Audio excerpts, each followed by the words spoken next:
Hello, everybody. We are back. I timed my lunch horribly. Had to go run and get the pizza out of the oven right as the stream was starting. So we got pizza, and root beer. Cheers. So starting the week off right. Let me get the code in the bot, folks. I don't do that until I'm on the stream. There we go. There we go. Code's in the bot. Jules. And the monthly VIP dues. All right, there we go. Seagags and hold on, someone else. Where'd it go? Sanctorias, thank you for the follows. Much appreciated. Hey, I'll hydrate. I just started the stream. We're hydrating already. All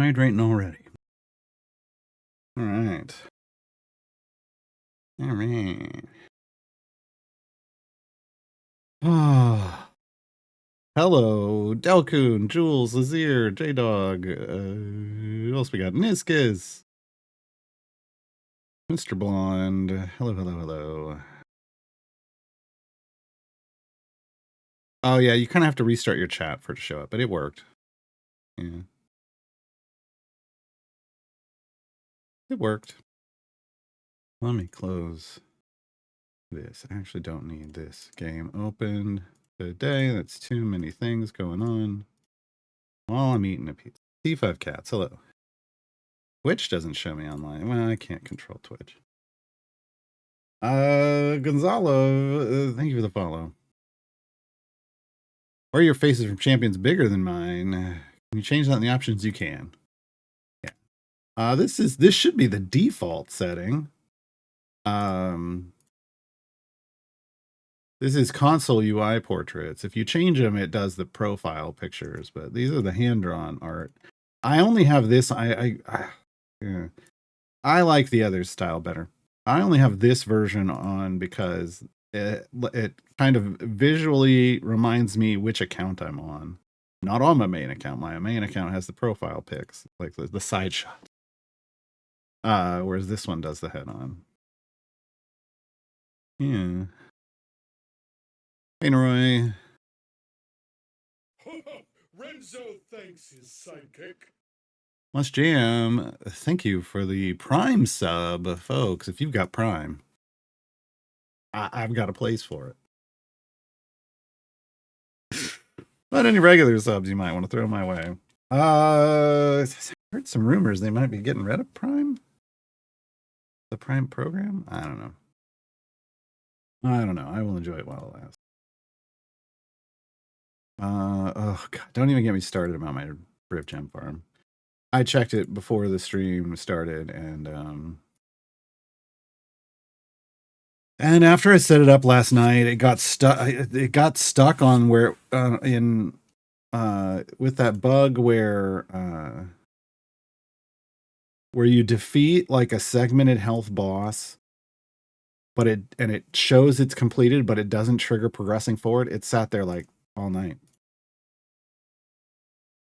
So upset. That's like over 1 million gems that I didn't earn because it got stuck on a bug. Oh well. That's the second time. I think that happened last Monday too. Hey folks, on this account, this is day 30 of the new account. We're in Icewind Dale. And we ran into the whole, why is this difficulty fair? I've got plenty of favor. This is one of those broken code ones where it's triggering off of Wild Beyond the Witchlight for some reason. Yeah. But anyway, we're going to continue pushing.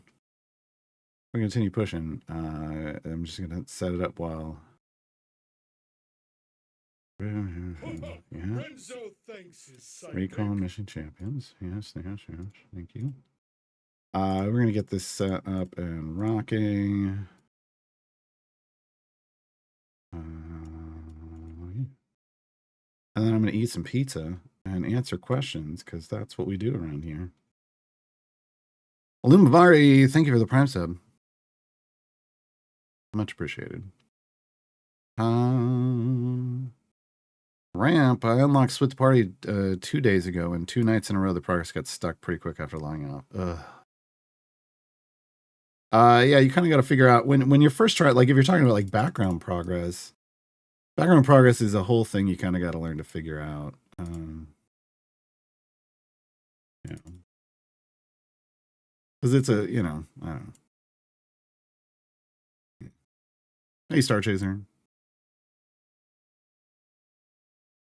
All right. We get, I checked, I had, oh man, my voice, no, it's just my throat's like, let me, hold on. There we go. I'm like, my voice isn't going out already. It just started the stream.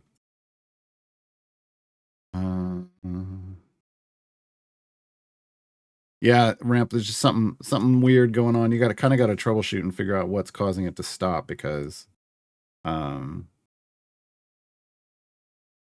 it's different. Offline progress is different than background progress. I mean, they try to say it's the same thing, but it functions separate in a different way.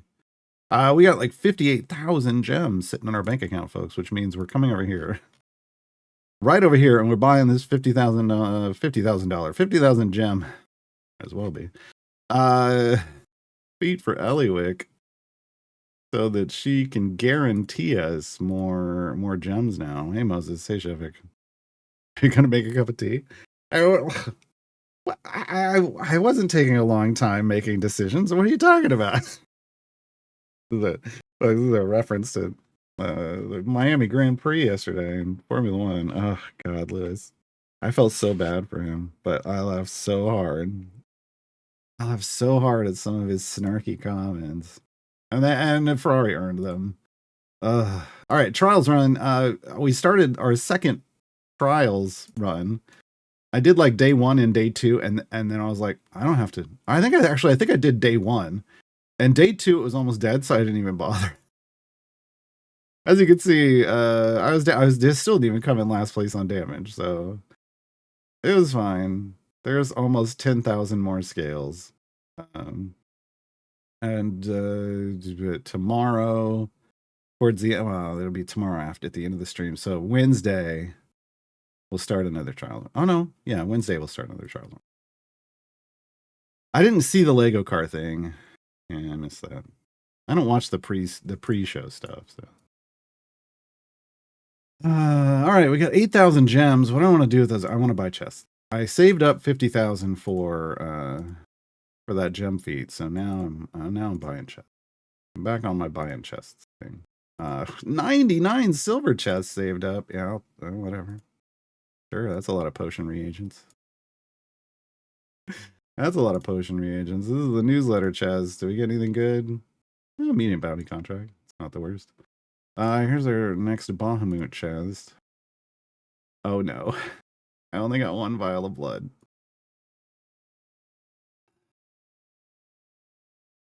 I think that means I have to do the same tier again. Oh, it's painful. So painful. We got 2 guaranteed epics out of this stack of chests. Let's see, at least 2. But we're guaranteed 2. We'll see how many we actually get.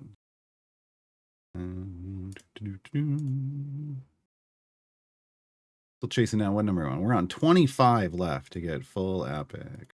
Corver greens. I mean, I'll take that, but that does not count for what we're doing here. 24. Okay. Hero got 1. What else we got? It's going to be another run the pity timer day. Looking that way.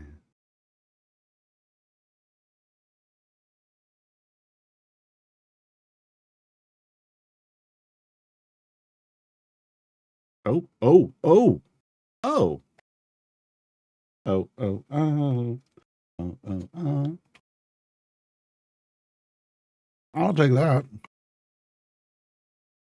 I'll take a double before the pity timer. And some pizza with it. Already getting cold. I gotta eat this quick.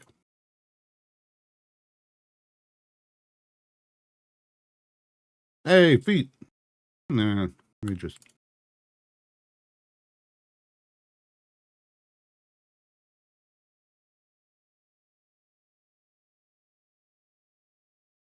One.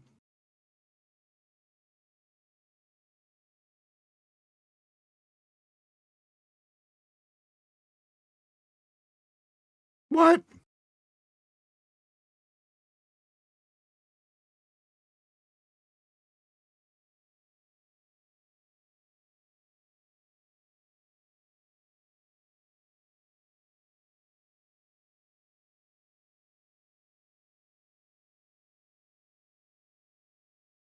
Holy cow. 5 epics out of 24 chests.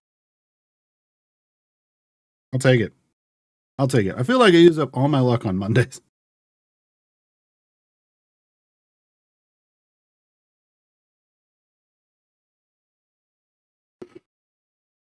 Lego cars had 440,000 pieces. They were 2-seaters with a top speed of 12 miles an hour. Okay. So they were basically like go-karts.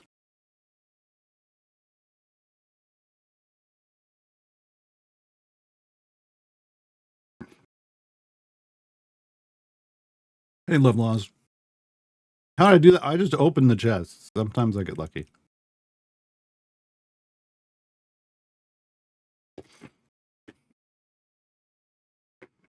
Yeah, a couple were Jamila epics. Yeah. No.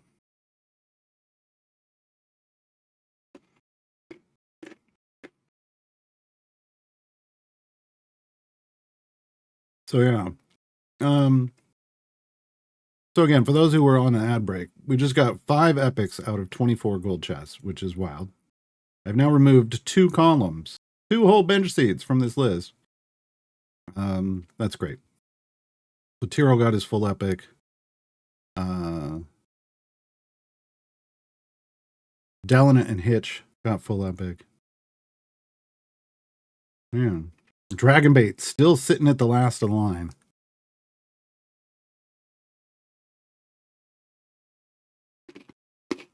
This is upsetting.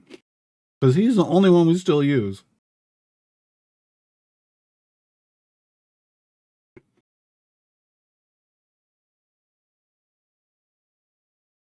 We have 8 people in the one and done club.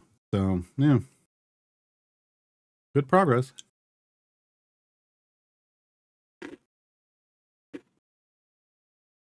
This account isn't free to play. This is the first time that my new player account hasn't been free to play. I bought the Pick3. I did the Pick3. I did the 3x choose your champion pack at the start. Plus 30 days of this second row. JF Scander, thank you for the follow.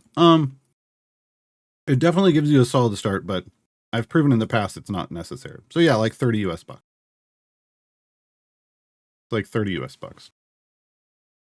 Between the two. And then I nothing else. Oh, I forgot to throw a speed. We were going so fast. I forgot to throw speed potions on. Yeah, I missed a daily reward. I missed one. Whoops. I don't know how that happened. It must have been like, I don't know. Either Friday or Saturday I didn't check it. Which makes sense. Friday I was engrossed in that survivors like auto shooter roguelite sword and sorcery game Conquest Dark, and I played a ton of it over the weekend, folks. You can see my screenshots in my Discord. Yeah. Enjoying like digging into the nuts and bolts of that. There isn't a whole lot of content. I finished all but like one of the what you would call like the path missions, and now I'm just grinding out stuff, which I'm enjoying. Messing with different builds and things. But anyway, so yeah, I must have forgotten to log in and claim on this. But is what it is. No big deal. No big deal. Zool, sorry, I missed this. I was shocked with the epics, I think. Some champions have adventure cumulative counters that increase their damage bonuses. Yes, correct. What champions would you place to farm those counters on background parties? Oof. They don't farm very well in the background, first off. Jang Sao is one that you can't really farm in the background. I've heard that, I mean, it's pretty much the vast majority of people say it doesn't work at all.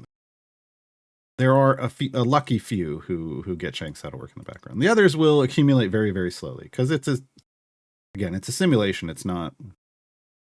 They try to say it's just a live version. It's not, or else everything would work. So, take that with a grain of salt. If there's somebody that you like, I think you can put somebody like Black Viper who's just, it's pretty straightforward. There's a chance of gems off the bosses. I think she can gain pretty easily. But things that are like kills and on hit effects like Zorbu and Dahani and etc. It's gonna level very slowly for you. Those tend to be at some point, if you really want to use those champions, to just find a good place and just hard farm them with 10x speed, like set up something, in a perfect perfect storm scenario, and just farm for like a day. And you'll end up with a good number of stacks, and those champions will then be, a little more usable. Going hard on it, like fully hard on it, isn't. I don't know. People do it. I've never done that. I don't know. And that was even at one point, Zorbu was the best damage champion in the game, and I still didn't do more than like a day of farming on him. Then I just used him as my DPS, and he gained stuff. So.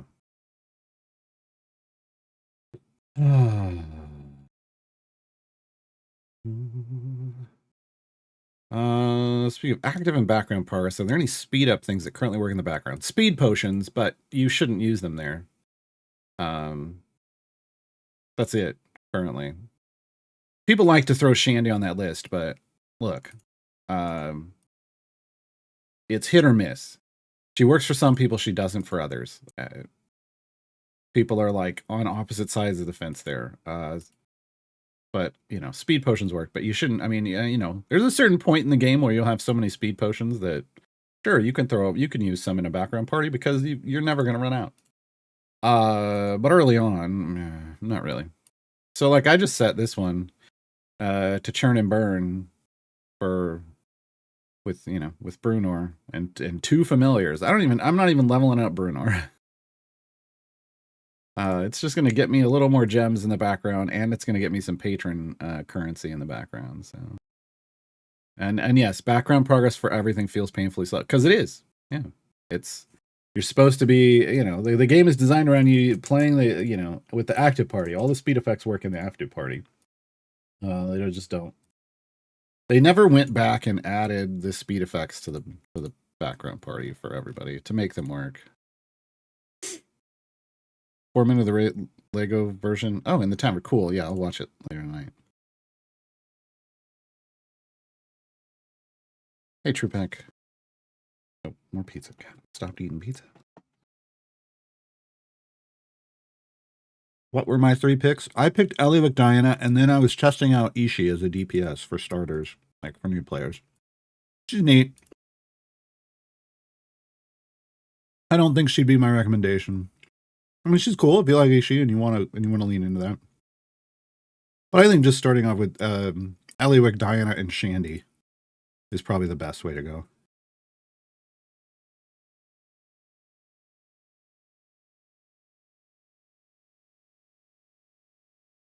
Need another seat 7 for Split the Party 2. Hold on, let me check my event list.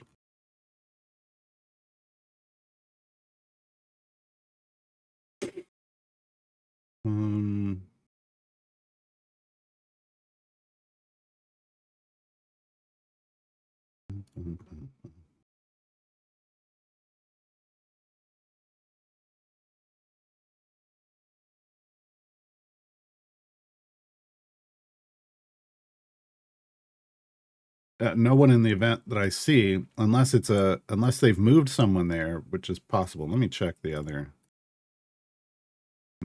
time gates. No, I can't because I'm in a time. Oh, I'm supposed to be doing a time gate right now, folks. We will finish this run and then do my time gate.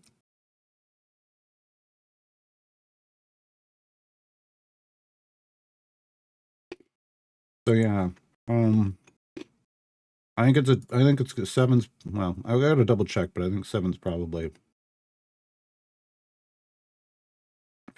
days, 57 days. I only check on the ones that I don't have.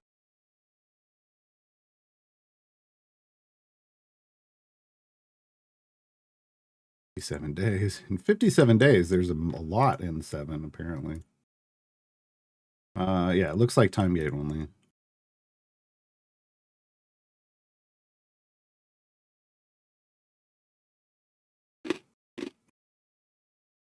And yeah, I like Caddy Bree. As you can see, full epic, couple legendaries. He immediately goes in my pushing party. And Egbert's, if you already have that, or if you're looking for somebody else, Egbert is great for gold find.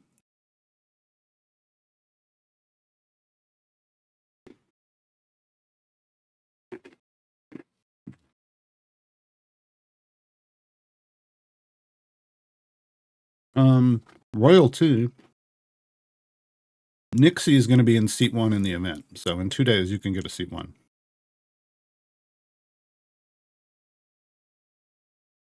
Got my Briv farm working. Turns out it really helps to do the math on how many stacks are needed. Yes. 2K versus 20K makes a big difference. Oh my God, yes.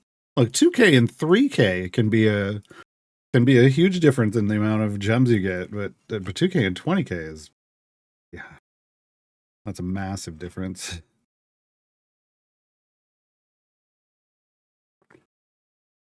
And Shandy, what's she good for? Speed. Speed. Diana is in the event, yeah. Shandy's in my party for this, primarily, Dash. She acts as a speed potion, 50%, speeds the game up by 50%. She's also got, solid buffs, but for the early and the mid game. Yeah.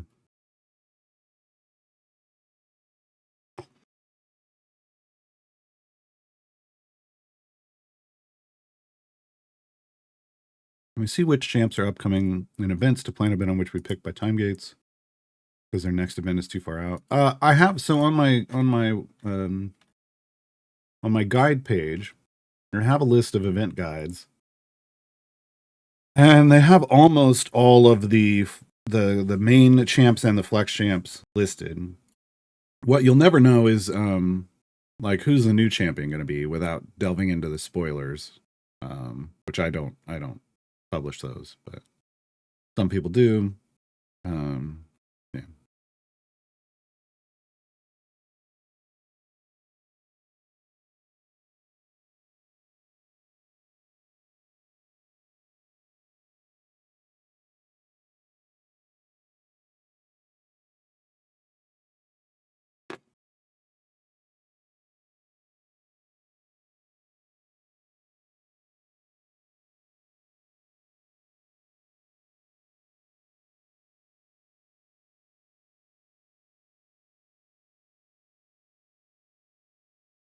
This pizza's not bad, folks. I'm not saying it's delicious,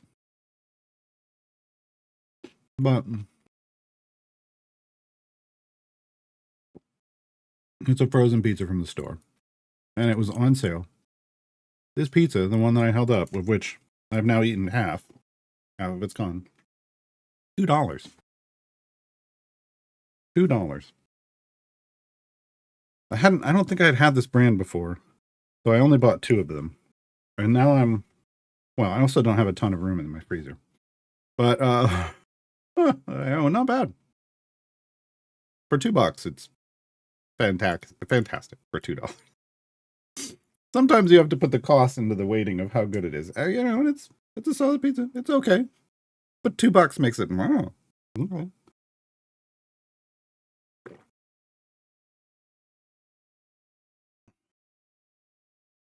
Guess I need to focus on figuring out my active team. Yeah, for speed, that's like this right here. So I've slowly accumulated speed champions. So we got Calyx in his speed spec. We got Human. We got Vi. Eliwick goes in every formation because she's earning you the extra gems. We got Shandy. We got Diana. We got Whittle. I got Deacon. So literally, there's only 2 champions in this group that aren't here for speed, and that's Ishii who's currently doing damage, but honestly, if I had Sentry and 4, I'd have Sentry. And then Sheila, who again, if I had somebody else that could speed for her, I would have her out. But she's scavenging potion reagents. It's so slow. It's so slow. 5688, not bad. She's catching up now that we've got her in the offline parties. She's getting closer to her cap, but it's pretty slow. Pretty slow going. Again, just opening chests and distilling down potions that you don't want is best way for reagents. I'm trying to dig through the guides for some optimization, but there are a lot of guides. I have just a guide for like speed champions. There's also gem farming 101. So I have speed champions 101, I have gem farming 101, and between those two, like speed champions 101 is going to give you an overview of kind of it's a skin. Speed Champions 101 is going to give you an overview of the current speed champions in the game. I may need to double check that it's updated. And then gem farming 101 is kind of, what do you then do with those speed champions to earn a lot of gems? So I had 3 options. I know Whittle's already got gear. Why did I choose Whittle? I had 3 options. One was Caddy Bree, who, as you saw, is already full epic. She doesn't need a time gate run for her. Whittle was an option. We had gotten her from a time gate, so she didn't have any epics, which means she's on her pity timer. So we're guaranteed an epic from these 3 chests. And then the other one was Farida, and I didn't need Farida for anything on this account. Love Farida. I love her creator, Erin M. Evans. She's amazing. Didn't need Farida on this account at this point in time. So I went for gear for Whittle because speed is really what matters to me. And I opened it up late so that so we could, we could still do it today. Do I want... You know what? I'm going to try this thing that I saw somebody talking about. Kind of a reverse order, and I kind of get what the time. Well, let's see what 5 minutes gets us. I don't know. I feel like it's a little suboptimal, but we'll see. All right.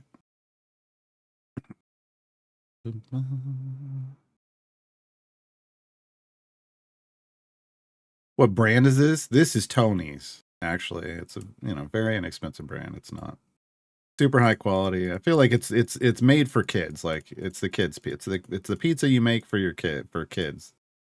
But I'm gonna eat it because it's $2, and I'm watching my budget. Metaphysica.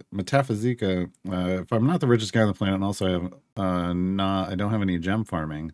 Best way for me is investing all my in-game loot to my speed champions. I mean, as you start picking up speed champions and you're just doing content like I'm doing, you're gonna earn gems. Like I'm already up to. I just spent all my gems, and now I've got almost 4,000 gems again. It's just going through content real quick with speed champions. And then what I did was I invested first in by Eliwick, like blacksmithing contracts into Eliwick to get her chance of to get us more gems up higher, right?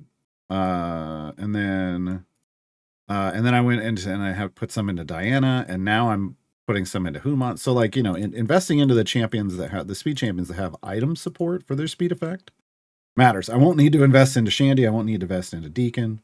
Eventually I'll need to invest into Whittle. I won't need to invest into Calyx, or eventually I could put some into Vi. Like, yeah, that's how you speed things up. What point should I pick my DPS? Whenever you like it. Whenever you want. Find one that you like, try some out.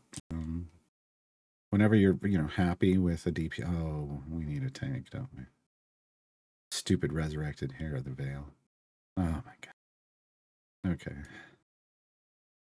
We don't have a tank. Oh, you know what? We're gonna have to do this. We're gonna have to do this. So yeah, I mean that's yeah.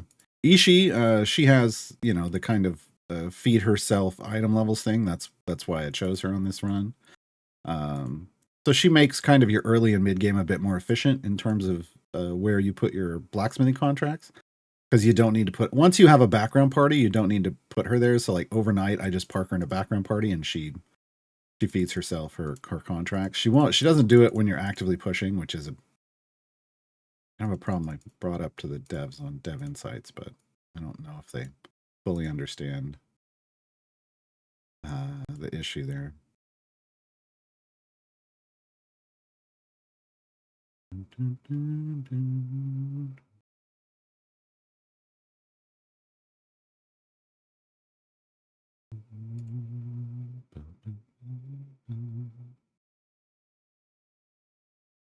You're talking about finding a group for Tiamat?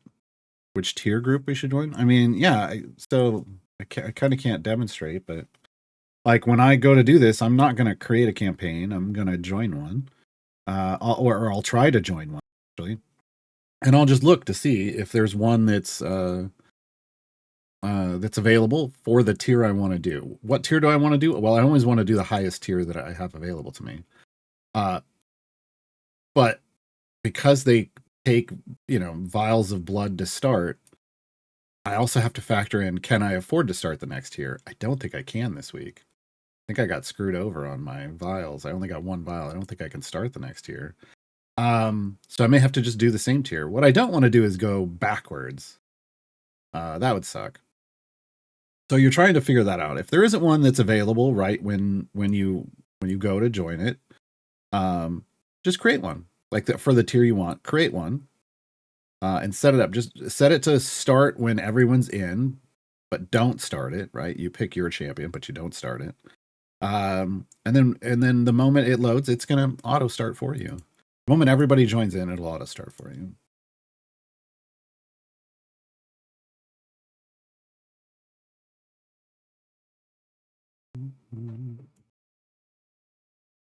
So it makes it really easy. Oh, that's who's supposed to be here. Yes, we have her back here.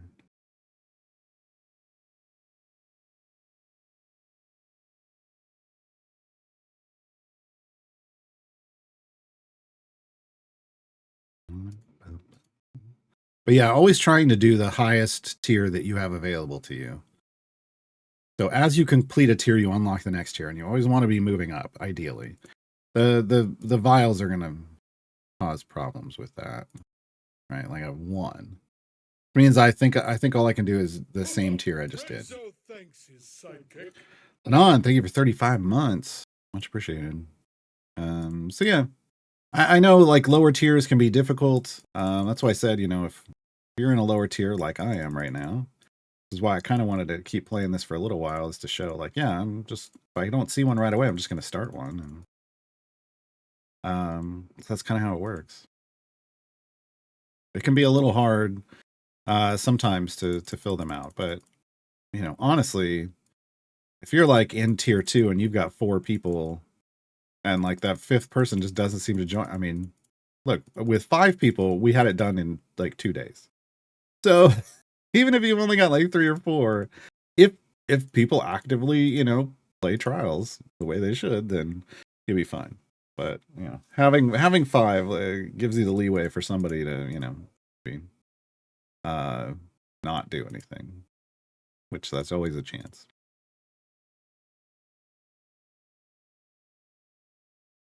If Whittle at about 100 item levels, all blues was able to do Deacon's job well enough to push him out of some formations. I mean, he's still, even if you have him in, and if you're not at the functional cap yet, then they both work together.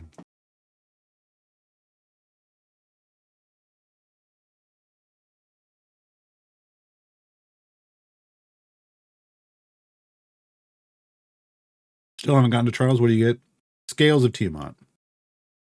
Here. So now I have, I got a lot. I have 21,000 now. And they're what you use to forge epic, or forge legendary effects onto epic gear. We'll have to figure out a forge run at some point. One of my favorite Seat 1 champions, and for what reason? Not specific.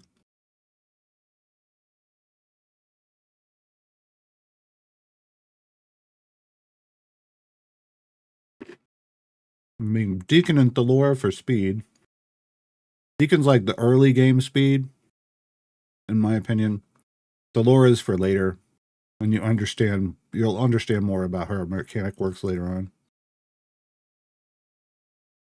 Doesn't mean, it's more that, like, well, neither of them need gear, but Thalora does need a feat.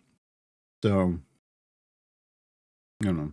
Thalora can be a good seat one, like a good early seat one tank along with her speed. It's just that she burns all her speed at the start of a run, and then you have to leave her in the rest of the run to grind the stacks back up. For pushing, Orkira, Esmeralda, and Gale. Esmeralda is my favorite of those three, functionally speaking. But they all kind of perform. For me, they all seem like their buffs are fairly close enough to be swappable when they have similar gear and item levels. Renzo thanks his sidekick. Esmeralda is a debuffer and a breaker, so she's going to help you chew through segmented health. Gale can function as an anti-tank and is a debuffer. And then Orkira is a debuffer and a healer. So it's kind of like, what do you need for your formation? That's really all I mess with usually in Seat 1. Hype train incoming. And an ad incoming.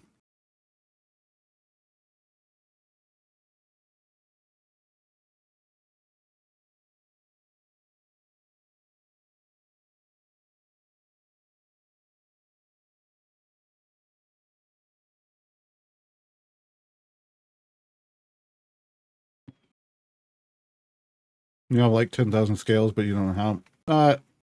They've been giving them out in events if you complete content. So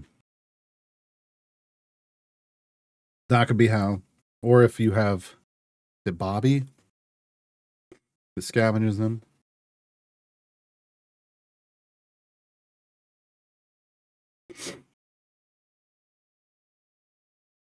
They're like well, we're on an ad break. But they're the slow power gain with the biggest potential. Sergeant, thank you for 18 months. Much appreciated.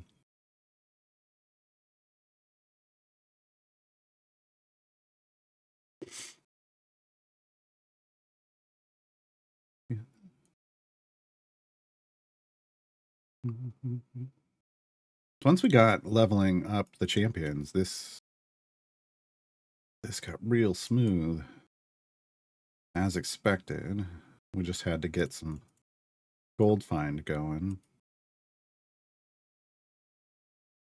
So, how much time we got left on those potions? They're out already. Oh. Well, fine. What kind of favor we got? Only EO5. Oof. Oof.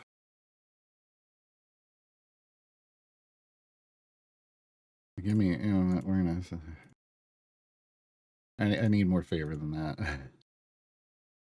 What's our variant? 75. Oh, that's super easy.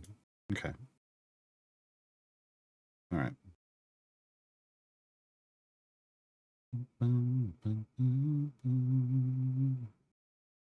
Brigan, new player here. Welcome. Working my way through Tomb. Nice. To get Azaka. Ooh. Azaka and Dragon Bait afterwards. I need to always push for favor in every level. No, that's like a very old, outdated advice that honestly a lot of us used to give because it kind of felt right at the time, and then with the arrival of more speed champions, it just kind of, I don't know why it took that, but it kind of forced that out of our mouths. It was like, oh no, this is not a good idea. Yeah. So no, I grab a little bit of favor on my first adventure in a place in a campaign, and then usually in the second one I try to go as far as I can to get favor.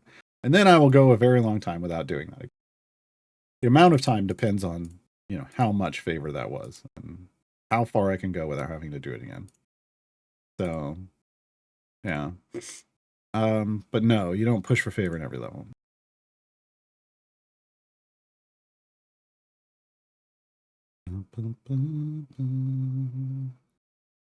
I have Whittle in my speed team, but I got Lazelle in a time gate this weekend. Is she better for speed group or keeper for adversaries group?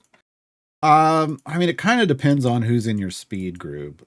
Lazelle, like Whittle is, enemy spawn speed. And if you have Deacon already, and or Melf, you might be like, well, okay, then I'll swap in a different speed effect and throw Lazelle in. And then you get a completely different speed effect that doesn't really pair with other champions' speed effects. That's kind of the downside.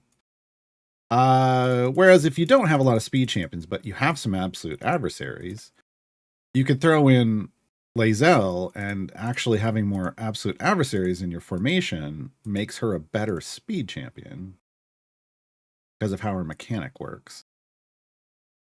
So she's kind of like, I find that her best case scenario is if you're using absolute adversaries to push with, she just kind of becomes the speed champion when you're pushing, which is nice. But if you're using, a formation full of speed champions, she's not going to get the same bonus. It still works. She just doesn't synergize really with, like, the only champions she synergizes with are the ones that force extra enemies to spawn. And that's it. And those aren't the best speed champions. Yeah. It's an interesting interaction. At some point, hopefully, we're going to do some testing to kind of figure out just what those differences are, but we got a ways to get there. This is really fast. This is pretty good. We've slowly built up, so we got a lot going on here, and we've got some speed potions going. We don't have any effects off the speed core yet, but if split the party is the best advice, and upgrade your Modron core for bonuses is better. Well, I mean, you split the party to get a Modron core, and then you split it again to get the fast core. And then you level this up as quickly as you possibly can, which is slow. Like, even in the background, this one's been outpacing this one. But it's because I only play this 4 days a week, and then it sits running a background the rest of the time. Or an offline.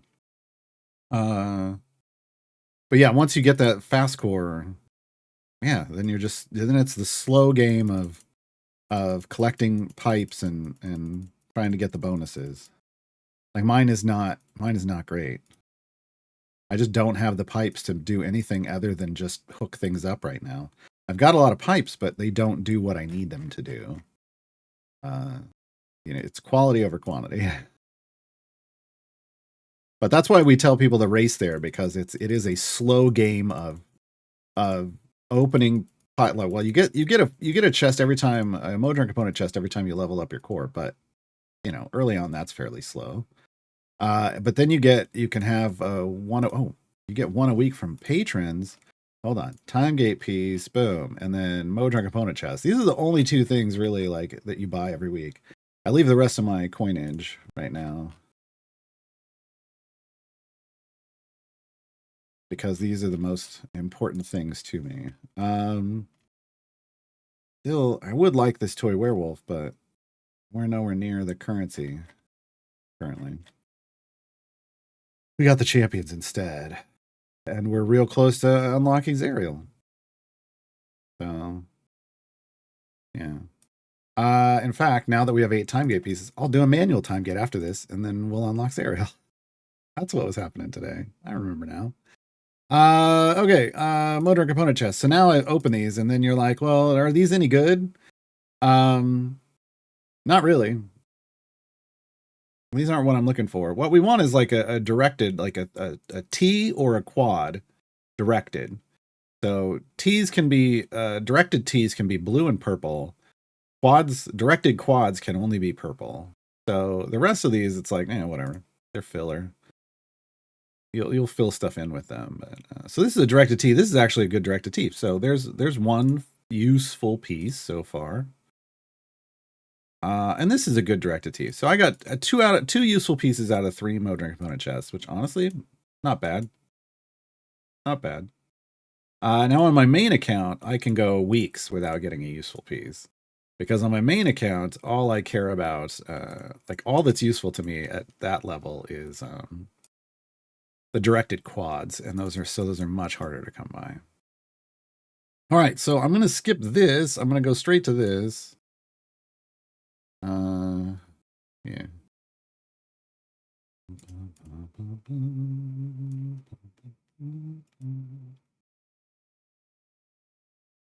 Let's see here.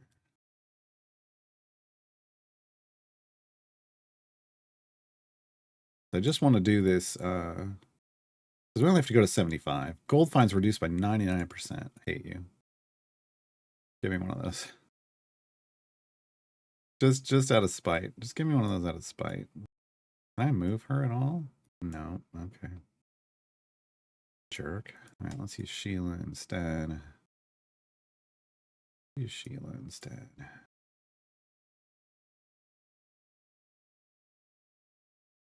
Okay, I'll just throw 5 minutes of click damage. We'll go fast enough. It'll be fine. I don't need to throw a speed potion at it. Okay. Couldn't finish Split the Party 2 to open the second core. How can I finish it? I've got a guide for that. Couldn't pass the first levels. You need gold find. So potions in Split the Party, all of the Split the Parties, these gold find potions are your friends. I recommend if you've got one of these, use it, and then also one of these speed potions so that it goes faster. You gotta grind gold. So you can move into the higher levels where you earn gold easier. Because the health ramps up so quickly there, you actually start earning a lot more gold really fast. But you have to get through the first few levels first. Like that's obviously. And that's rough. Absolutely rough. Renzo thanks his sidekick. But yeah, I have a guide. That's one of the few things I have a walkthrough guide for, plus videos that show, like a video that shows how to do it. Aramura, will say thanks for having a place where anyone can come and learn, and your community is very helpful. Well, you're welcome. I'm glad you find it that way. Yeah. Yeah, you could also pop bounty contracts. Yeah, sure. I just do the gold find thing. Thank you, Aaron. Thank you for the prime sub.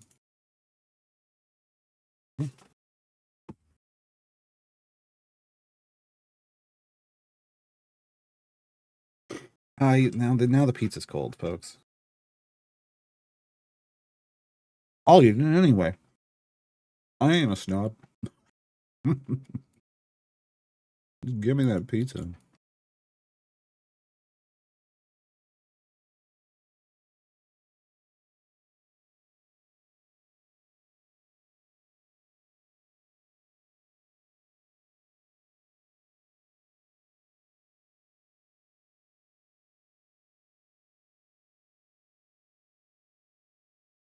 I forgot to turn the music on.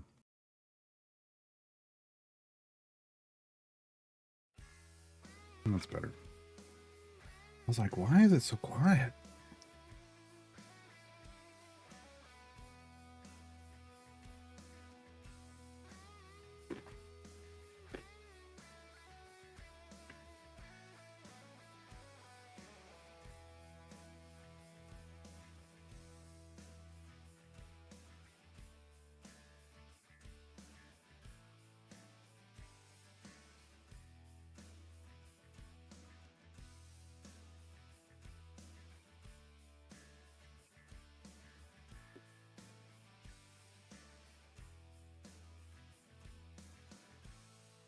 All right, I'm done.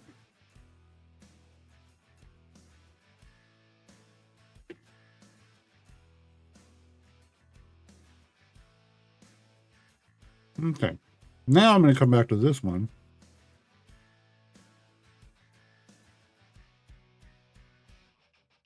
We're actually going to do 15 minutes.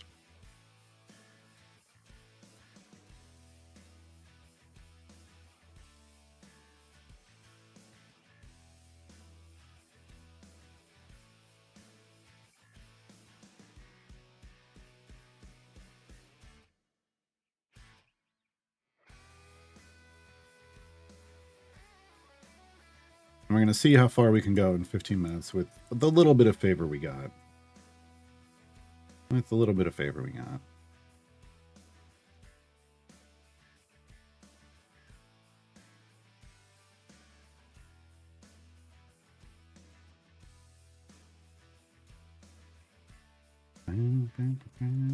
All right. Rich.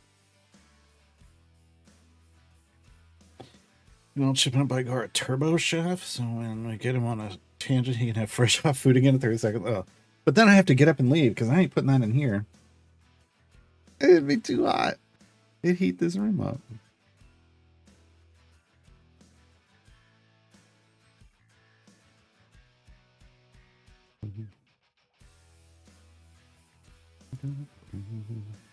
This room already warms up just from the computer and having the door shut because I keep the door shut when I stream.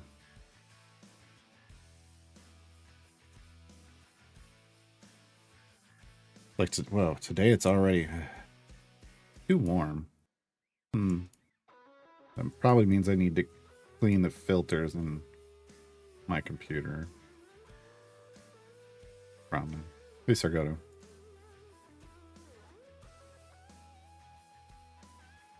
But they're the kind that just pop out and I can go clean them out and put them back in. Probably just not getting enough airflow. Golden Guys, what patron do you think is best to max out first? That's not how patrons work. I feel like, well, I mean, I guess you can. Like, so if you're in the mid game, mid to late game, I guess late game is what I consider maxing out patrons, but if you're like in the late game and you've got all the patrons done, then you kind of have to look at like, well, like what are your overall goals? For me on my main account, like after this new play around, I'm probably gonna start grinding through all the patron variants on my main account just to get the game back to 100% state. I haven't had it there in a while. I will start on Zariel because I'm a Carlock main, and the more Zariel stuff you do, the better she gets. So for me, I will start here. People who don't have all champions full epic, like newer champions, a lot of them will start here because, you know, they'll try to do as much Elminster as they can because his chests give gear for the newer champions. You know, these three are fairly straightforward. I don't know that. Which one has the?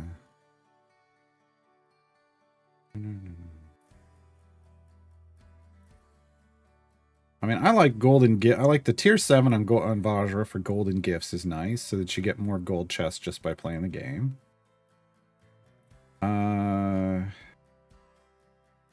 Mart doesn't really have a higher tier one that I care about at all.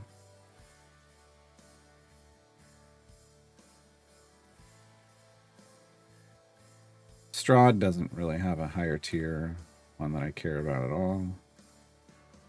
So, you know, it's probably Zariel. It's probably Zariel.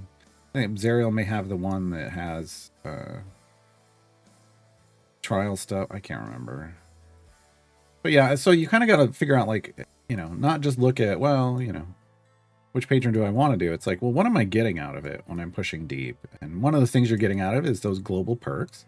And the other is chests for champions to gear them up. And so, you know, when I was, the first time I was trying to max everything out and try to get full epic on all my champions, I took some post-it notes and I had multiple different covers and I had one color for Mert, one for Vajra, one for Strahd. I think that's back when I was doing maybe Zariel. I can't remember if she was around yet. And I just wrote the champions that qualified for them on there to get like a visual look at, well, who's in what group. And then I picked a champion, and then I picked a patron and I focused on that champion and just marked them all off as they got full epic. And then if they had feats that put them in, I didn't have the people with feats in first. Once I got everything out of there, then I put a feat on somebody to qualify over them, and then all the epics went to that person. Like, and I did that until that patron was done. And then I moved to the next one. So, kind of figuring out, like, what do you think is the best? Like, which champions are you going to prioritize for getting full epic? What global patron perks do you want? That kind of stuff. Also now, I mean, there's, there are some shop things that might matter to you, like this one in Mert. It takes 100,000 currency and E12 influence to get the round down feat for Briv. You plan on doing automated Briv jump farming? That's one that, mid to late game, like late mid game and beyond, you're gonna want to go for. Like, I'm not even where I'm gonna go for that yet. So E12 is a ton.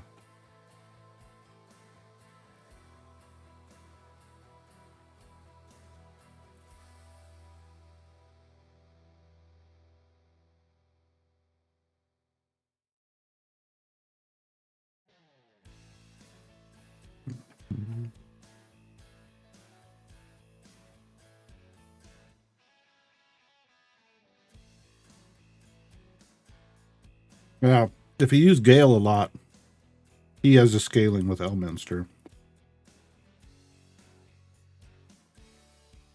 I was a Karlach main, but then the Dark Arch came out and they just seemed like a better DPS. Oh, did you catch that eye roll? Oh.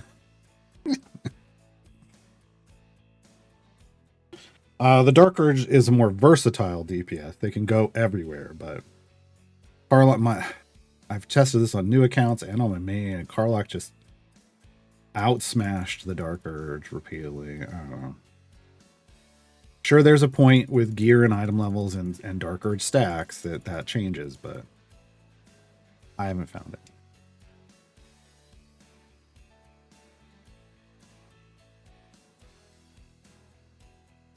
Cake is me. My current speed team uses Lae'zel, Calyx, and Eliwick. Are there any other speed champions that synergize with Lae'zel? We were kind of just talking about this. It's just kind of champs that spawn extra enemies, but those aren't usually the best champions, like the speed champs. Calyx is solid for that, so you already have one. I would lean more into extra bonuses like Diana. These aren't necessarily synergies, but they're speed effects that are going to help you. Diana, Shandy, either Deacon or Whittle. Oh well, can't do Whittle, obviously, using Lae'zel. So Deacon for the spawn speed.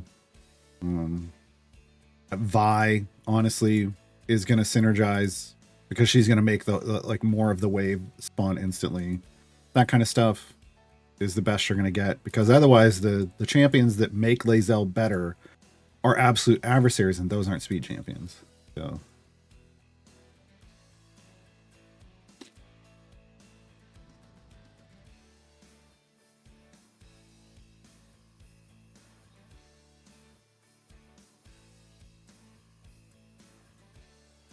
while in an adventure, does opening a chest slow the game by stopping enemy generation? It's opening the store page, or this page pauses the game. It's supposed to pause the game completely for like 5 minutes. Does it do that? Probably not. Probably not all the time. Didn't get what I wanted. This is going to have an epic in it. There it is. Oh, it's Tasty Friends. That's the speed effect. That's what we wanted. Oh man, I'm getting that streamer luck to get. Not a great epic, but we got 2 epics. That's wild. But we got Tasty Friends. That's the one that matters. The Whittle just got faster, folks. Whittle just got faster. That was the best possible luck we could get out of that time gate.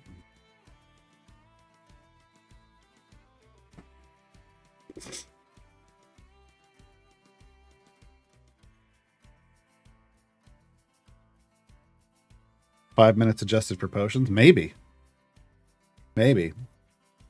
Yeah.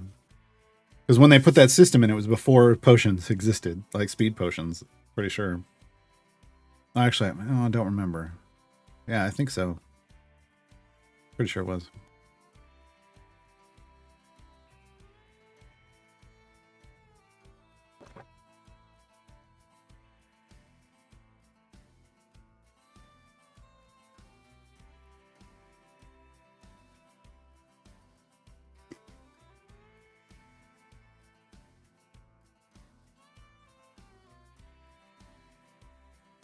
We're doing pretty well here. I mean, I'd already gotten, 300 areas, but I think we could grab a couple more. Probably grab a couple more silver chests. Not that we need them now. As she's full blue or better. But we're here, and we'll grab more favor to convert into Icewind Dale. 6,000 gems. What am I doing? Give me more gold chests. What am I doing?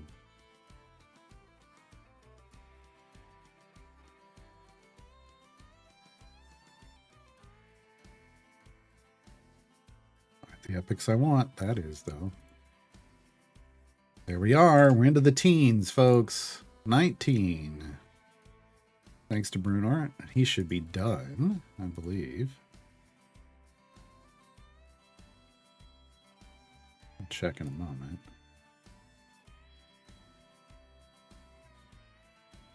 All right, nothing else.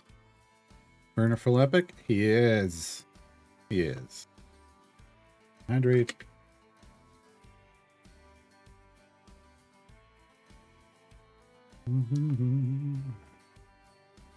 Need a seat 8 tank. Seat 8 tank.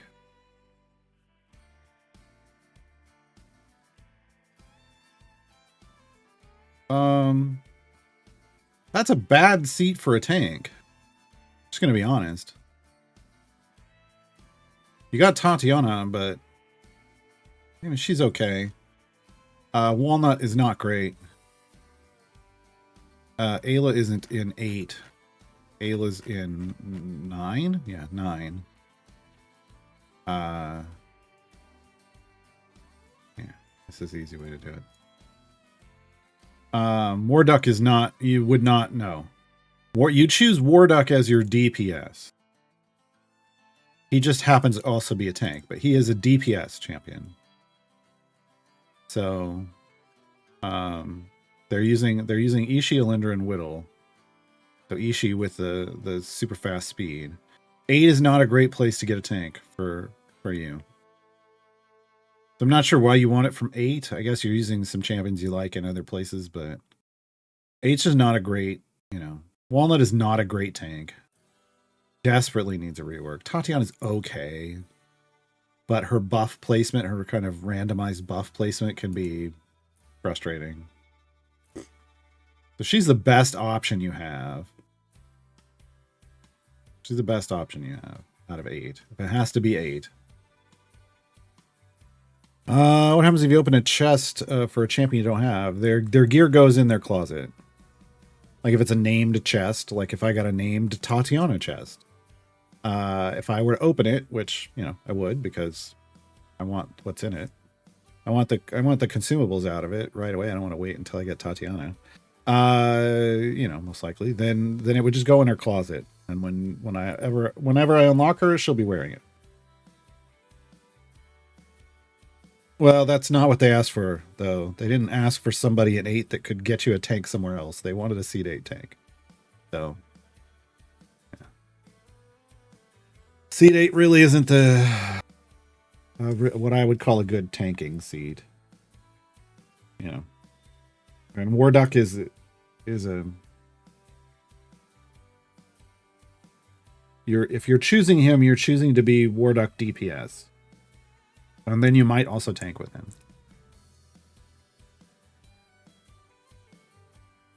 If you open a named chest from multiple chests, that's not what I mean by named chest. That's a group chest. I'm talking about a group chest. When I say named chest specifically, for those of you who might not know, I mean a chest named after that champion. So a gold Tatiana chest or a gold Ishii chest.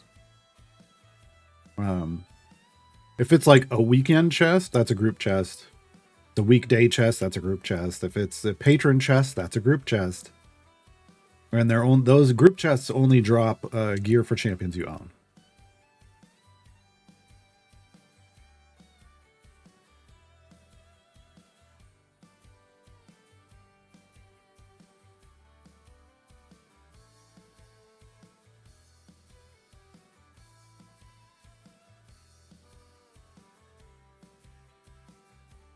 Almost to 500.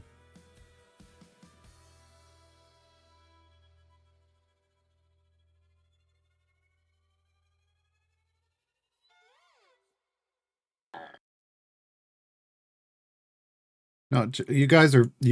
I just clearly defined the terminology I use to describe chess. I defined it in my guide. In my guide for this too. I'm using predefined terms. Just because you want to change the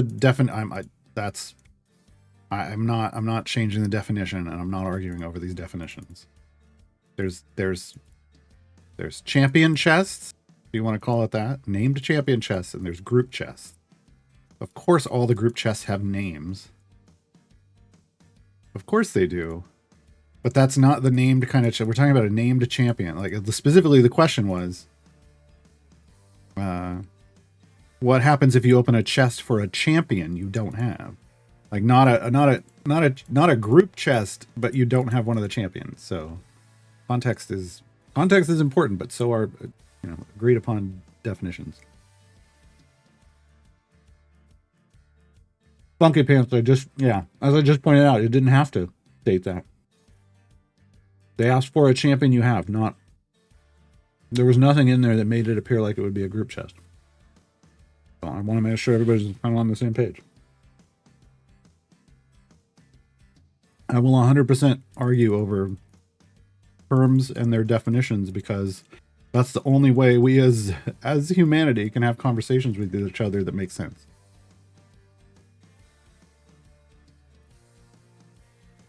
Without constantly having to clarify so much, and I can't stand it.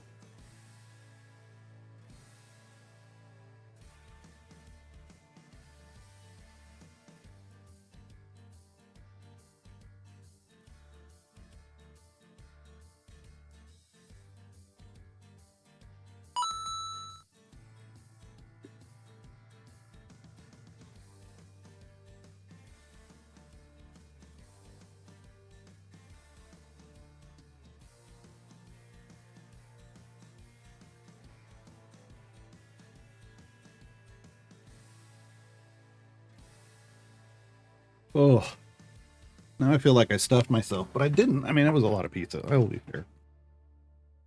That pizza was bigger than I thought it was going to be, but it's like a thin crust, so it's not as bad.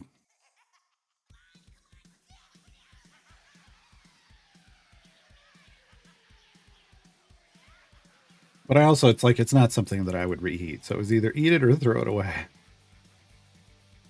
And I don't like throwing food away.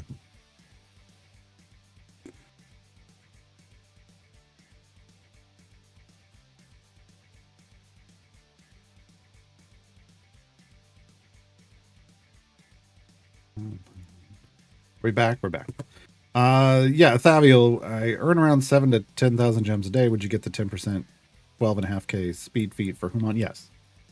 As long as it's 5 days or less of saving, yeah. And so that one's a kind of yeah, absolutely, get it right away.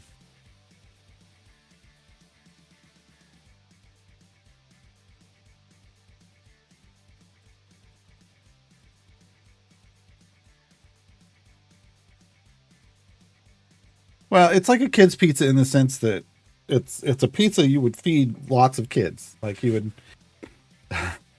right? That's the way I think about it. Plus, when you flip it over and on the back, it's like there's a kid's game. That means it's the kind of pizza parents are going to buy for their kids. Like multiple kids, not a single kid. I mean, I guess you could, but... Ah. Pokemon got the anti-tank feat? That's nice. I don't want it on this account currently.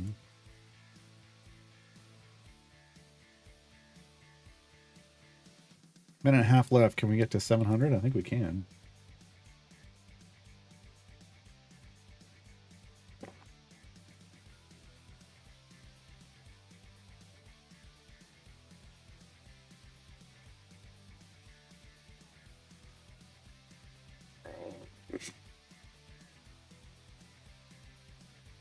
They fixed this? They did.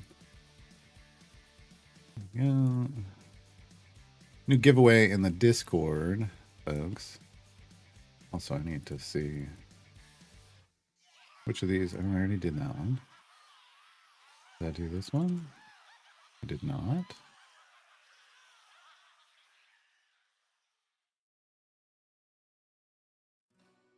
Did I do this one? I did not.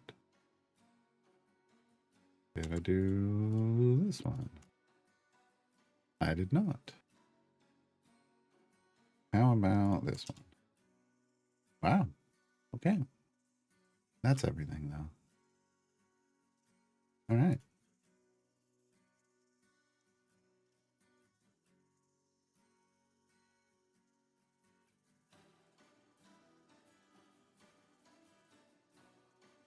Giveaway had 950 plus signups in the first 8 minutes. All right.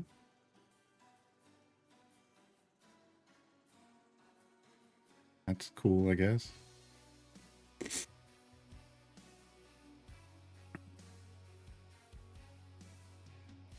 There's a lot more options, it seems, on this giveaway, so.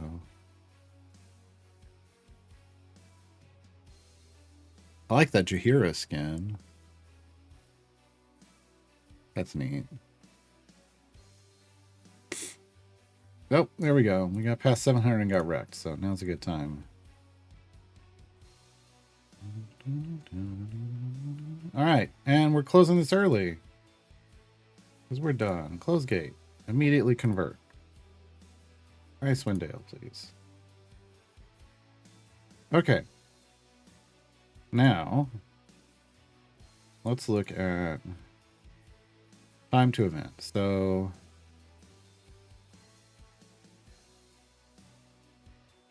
it should be like Catti Spurt, Cridle. Wait, Catti? Why would she be? Hold on. Why would she be at the top? They move her?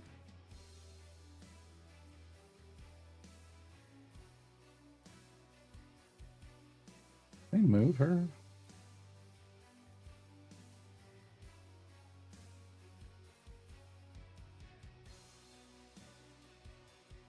They might have moved with Catti may, so we may have a seat 7 in the event. She might be a refugee.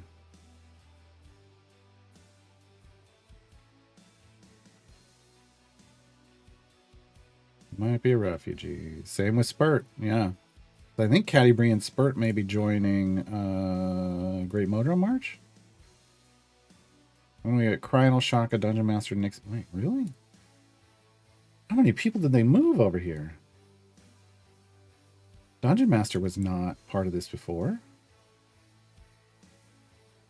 I am confused. What is going on? Oh, they were just in Festival full. They shouldn't still be here.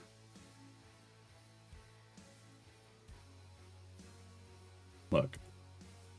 When you do time to event, it's supposed to show you.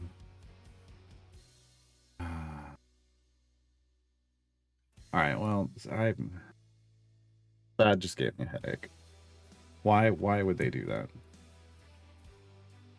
Yeah, never mind. So I'm not gonna look at the time. That's messed up.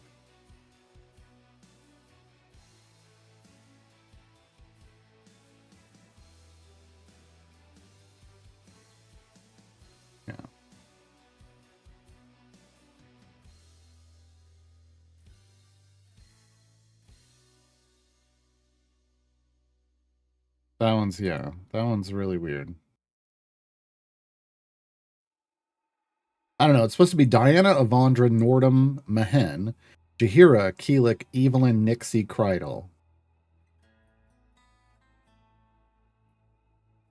That's 9. So there's probably one more. At least one more refugee probably joining in. Plus we get Velithrin is the new champion, and we get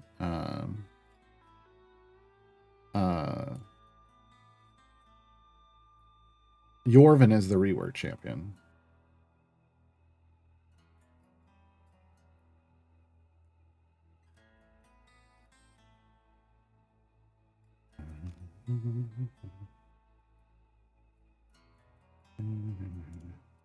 All right, we need to just hop in here for a second so I can now look at. Get out of here. Since the time gate thing doesn't work, I want. They fixed this? They did. Okay. I want a speed champion, but in a seat I don't already have one. I think that just leaves me with Sentry.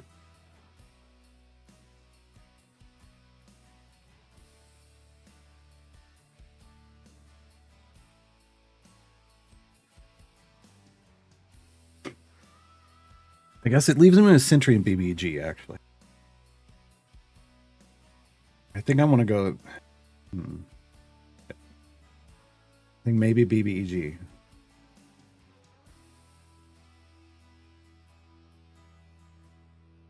I think we swap Ishii out last, maybe? Yeah, because BBEG just needs defeat.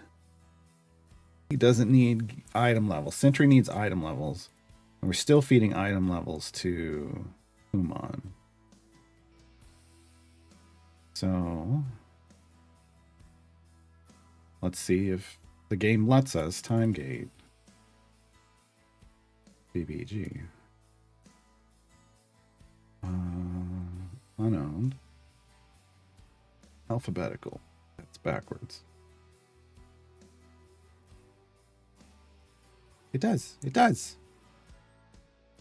Champion Surge says Melf will be in the next event. Okay, well then that's they got refugeed into it. Is what happened there.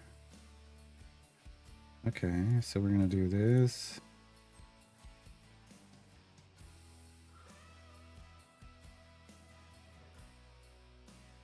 Throw them up here just in case.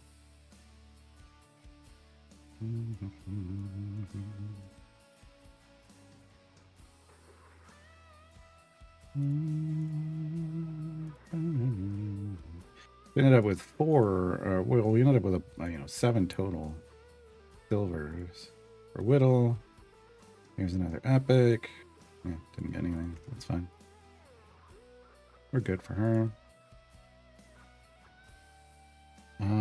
Gems wise, we're coming up on 1500. I'll open some more chests.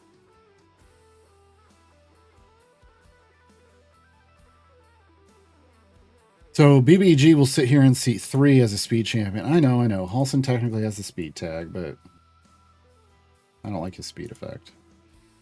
Pretty low impact. Like, it's one of the most low impact speed effects in the game, it feels like. At this point of my account progression, let's put it that way. Don't feel like I having to qualify statements, but whatever. Can I start a Briv Gem farm if I'm at...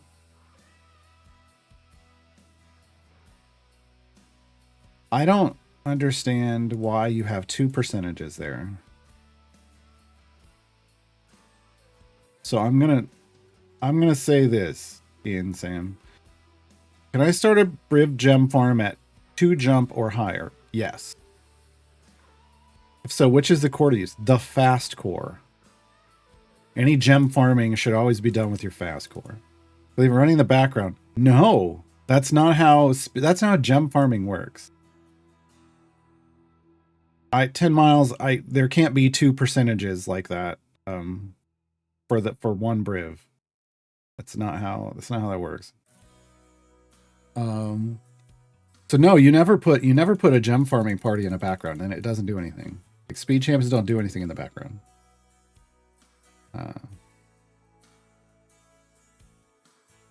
No, J-Dog, you can't. Oh my god. You shouldn't. You can only be 100% chance to jump something and a percentage chance to jump a second. You can't be 54% chance to jump 2 and 46% chance to jump 3. You can only be 100% chance to jump 2 and some other smaller percent chance to jump 3. 2 percentages is how it's displayed on Blackcode. Then they display it wrong. Oh, that's horrible. That's horrible. Oh my god, that's horrible. No, don't ever do that. No, that's not. No. Please. Why would they do that? Why would they intentionally confuse people that way? That's what's going on. That's intentionally confusing people. You are guaranteed. Just do it the way it says in game. I get what they're trying to do. I don't care. Do what it says in game. When you are guaranteed to jump 2 with a percentage, another smaller percentage chance to jump 3. I'm not blaming anyone in chat for this. That makes it horribly confusing.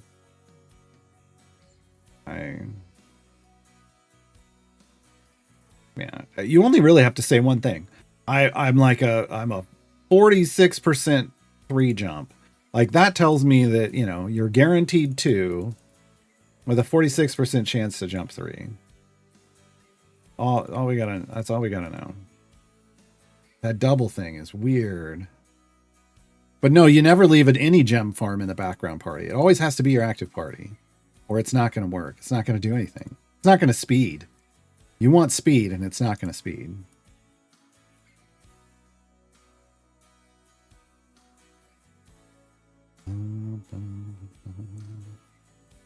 Open gold chest and a shiny piece of gear for Vi dropped. I thought she was an evergreen. She's not. She's not. So you weren't, either you were opening named gold chests for her, or you were opening something that wasn't a gold chest. Friggin'.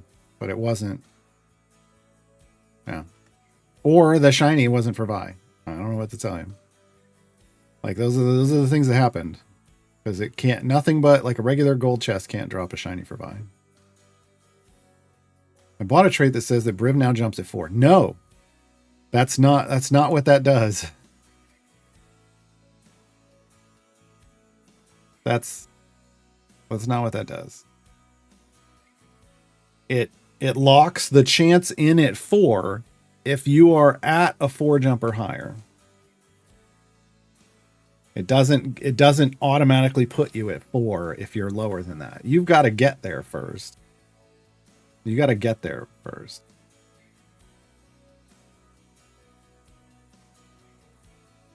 Yeah, I don't know where the disconnect. I think people don't. I think when people get that, they don't really understand what, like A, how Briv's speed effect works, and B, like what the feat does, and yeah, there's no guides out there for that. I get it, but it's not. They're not gonna. But here's the way to think about it. They're not just going to give you a feat that lets you not invest into a champion, right? That's the thing that comes straight to my mind first, right? They're not just going to give you a feat where you have a Briv with no gear, but suddenly you're jumping 4 areas. That's never going to happen. That's never going to happen.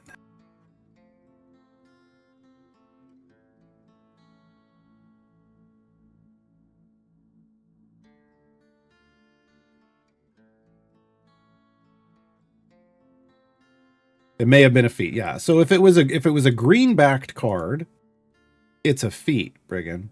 If it's a silver backed card, it's a shiny. The colors there matter. Now, if you can't see colors, then you have to look at what it looks. There's a symbol on it that's different for feats, and you can just read it and then it's a feat.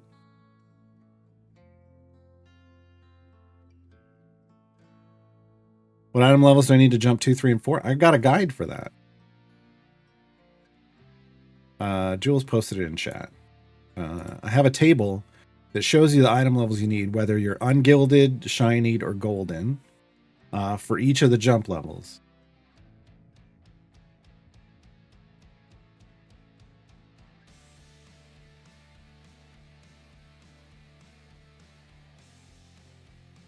Oh, yeah, I don't. That's real weird.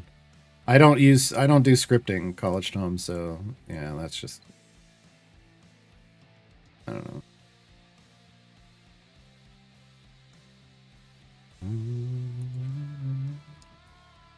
Yeah, no, I mean, that's one of the things that's probably going to happen with this account that we've kind of already talked about is this is probably going to be the account that I get information on to make a Briv guide for people. Well, I was trying to get away with not having a tank, but then there was a dragon. But then the dragon came.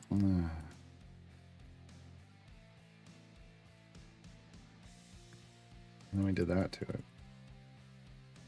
Then we did that to it. But yeah, I don't, I've tried to read that, like, just for my own information, like trying to make sure I had everything I needed to make, good choices for Briv stuff. I'm not happy with the guides that are out there.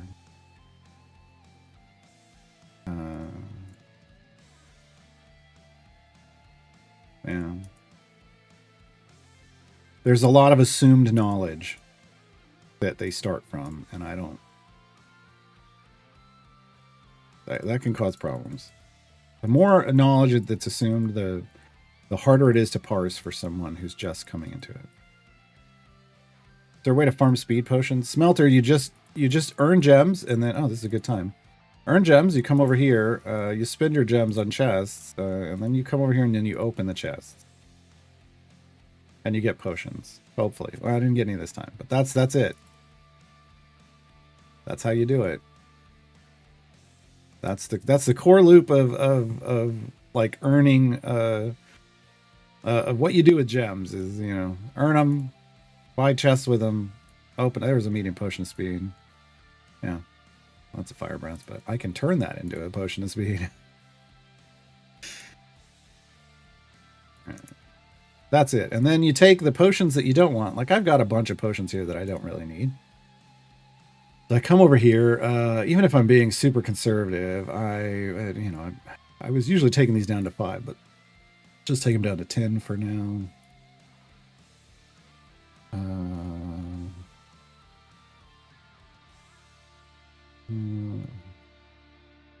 So I use all of the other potions way less than I use speed potions, so I don't need to hold on to as many of these.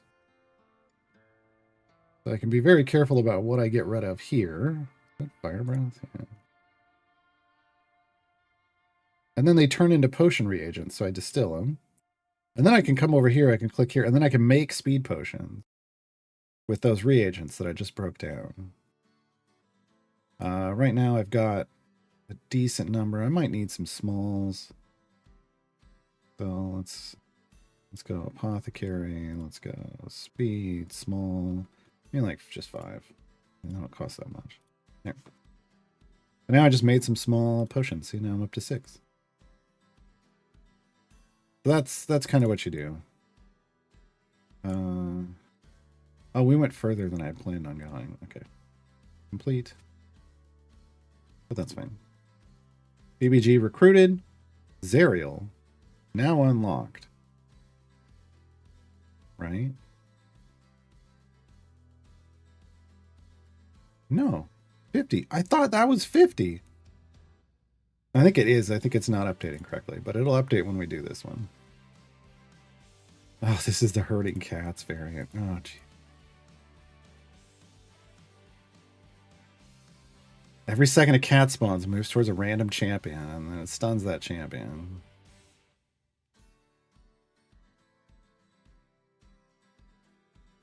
Okay. This is... I hate it. You just go all the way up here for a second. Wait, oh, it's going to random champions. No! I thought I was like having to at least pay attention to where they were placed, but it's not. Well, that sucks.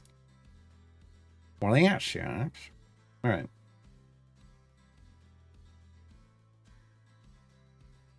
So this is going to be, how far do we have to go? I didn't pay attention.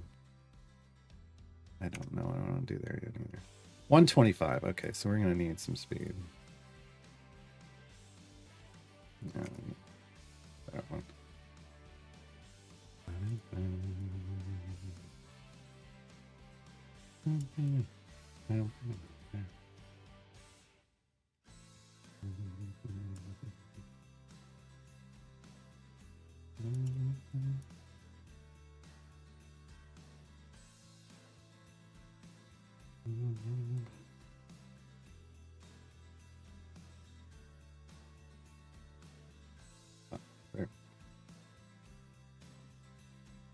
So BBEG's speed effect is that he lowers your quest requirements.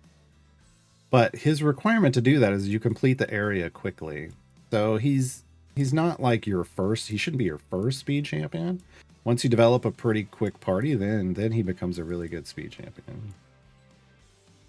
He's got a feat that we really want, but I think it might be a 50. Well, I'm not there yet. Might be 50k. Buy potions from patrons? I would rather people didn't. Patron currency is way harder to come by than gems. Yeah.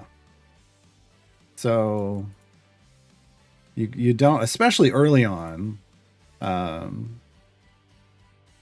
Yeah, you don't want to waste that patron currency on potions. Now, every now and then on new playthroughs, have I purchased like one of those epic potions for a very specific scenario? Sure. But when I did, I was like, oh, you really shouldn't do this. You know, because you really shouldn't. It's just, it's, yeah, your gem should go into potions.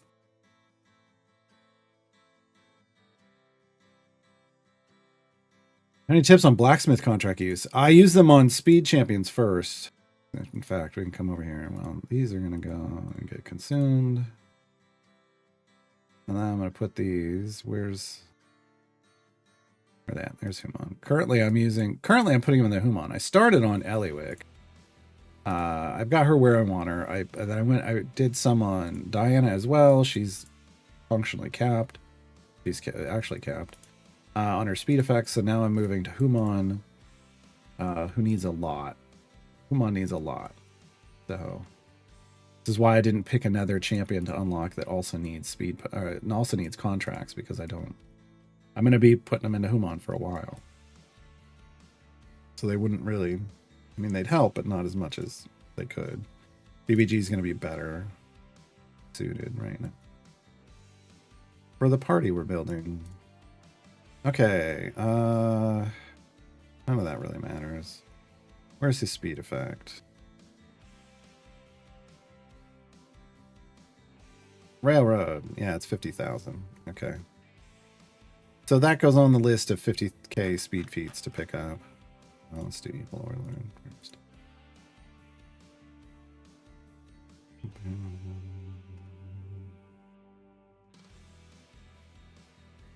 Still having major issues recruiting Ren despite using your guide. The guide is just, hey, here's what's going on. There isn't a cookie cutter solution for unlocking Ren. There just isn't. Okay, we're done. Seems gold finding the ladder levels is what is stopping me. Could this be the main issue? Favor. I mean, overall, your favor is what's stopping you. That then potentially, yeah. If you're just not able to level up, like if you're not soft capping, that could be a hindrance. I can't say that that's your problem, but could it be? Sure. I have no way to know what your actual problem is. But yeah, it definitely could contribute.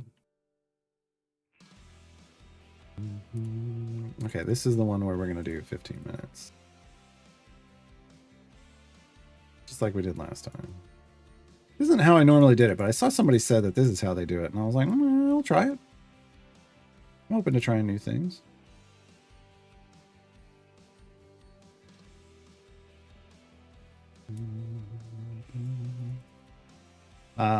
You know, so like you kind of got to determine like what is your stopping factor. If you really think it's just the fact that you don't have a lot of favor, you might be right. You might be right. You know, for a lot of people, it's not having the champions they need to fill out a formation. But if you have enough champions, you're filling out the formation, and it's just kind of power stopping you, and you're not soft capping. Getting enough favors you can soft cap is definitely on the to-do list, and maybe it may take a while. It may take a while, but that's full, so it can be either one of these. All right.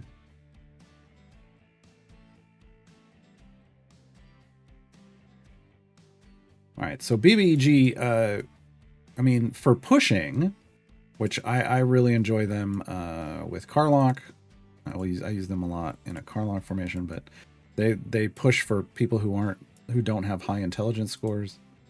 They need gear for that, but they don't need gear for their speed.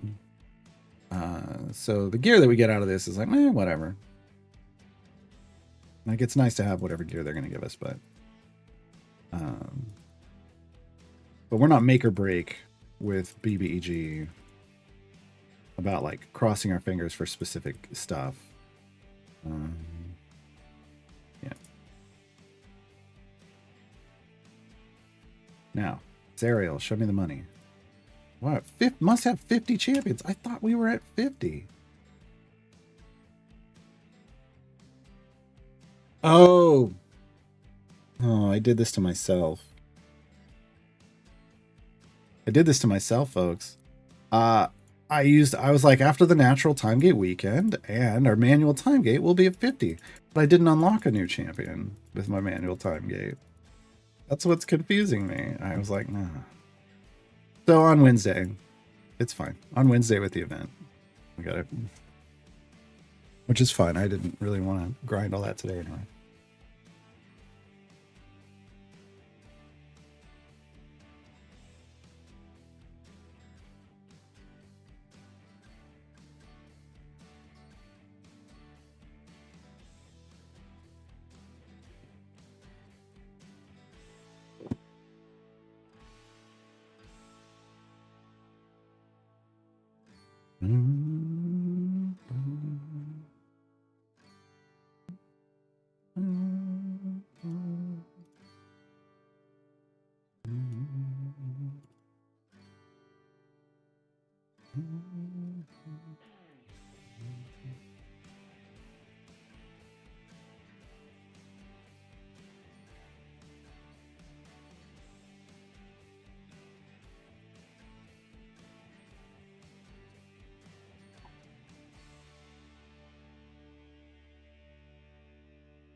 We're back from the ad break. I think where we should be.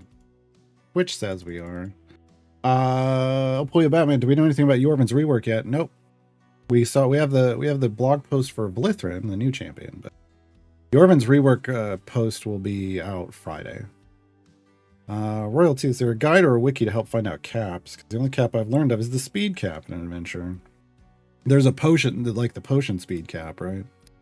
No, I mean, there's lots of caps. I don't know that anybody has ever tried to just it wouldn't be a guide. It'd just kind of be a list. To what those terms mean and what they're referring to, I guess. And it would just be a hodgepodge of things, because there is the potion speed cap, which you can now break with legendary potions. There's a champion soft cap, like upgrade soft cap, which is what I was referring to a moment ago, where basically You can only you can only there's only so many designed upgrades on a champion like that we see over here. These things. And once you get to the last one, you're at your soft cap. There's a little circle with a line through it. That's a getting there is a function of earning enough gold to get there, and which is a function of in part onto the favor you have, right? There's an area hard cap, so the highest area you can go to period in the game is locked at 2,501 currently.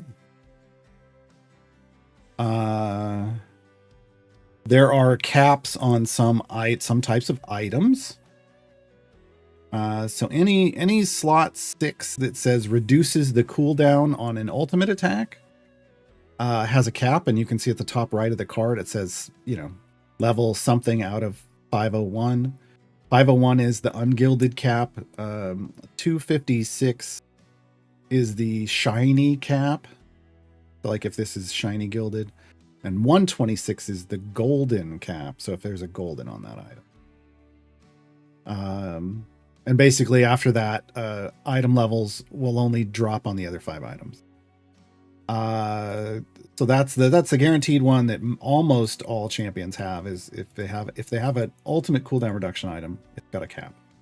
Because the functional cap, the numbers are based off getting the reduction to 75% of the original time.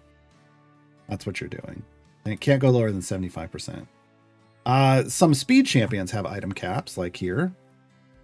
So if there's an item that affects the speed effect, so the more balanced champions, let's put it this way, the more balanced champions have a cap on that speed effect.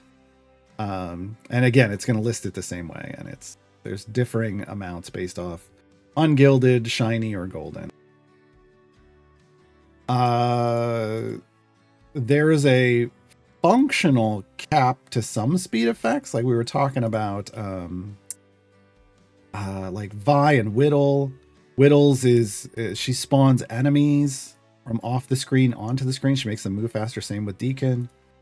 The functional cap to that speed effect is 1 frame, because it's the time it takes for it to go to the off-screen spawn point to the point on screen where it can die. Like that movement, as long as that movement, it just takes 1 frame of animation, you're at the functional cap, but there's no way to know what that is because that depends on the system you're running it on and a lot of other factors. Vi has a functional cap because her speed effect, it looks at when a group of enemies spawns, they don't spawn in a line together, like stacked up together. They kind of stagger out. And so you'll have either one by itself, you'll have 2 where one comes in and then the other one comes in like right after, like boop, boop. And then like 1, 2, 3 for most normal areas are going to have 3 at most, unless you have another champion that's causing extras to come in. And what Vi does is she makes them all show up in a line. So they all arrive simultaneously, which is a speed effect. Because the quicker they get into the kill box, the faster you can move forward, because ideally you're killing them instantly, and then the game's progressing. So there's some functionality caps there. There's a cap on numbers in this game. Is it E308? Is that what it is for like favor? I think the cap for favor you can get is E308 in any campaign. Which has to do with just how the game's math is foundationally based, and if it were to go higher than that, everything would break, or worse, reset. So yeah, I mean, there's a lot of different things, but they're kind of all related to different aspects of the game. And I guess we don't always talk about them because like it only kind of comes up in certain situations. So yeah, I don't know. Like I could try to come up with a list for it, but it feels like I'm unsure how functional. It's just kind of a reference point. But it's such a weird conglomeration of things. Yeah.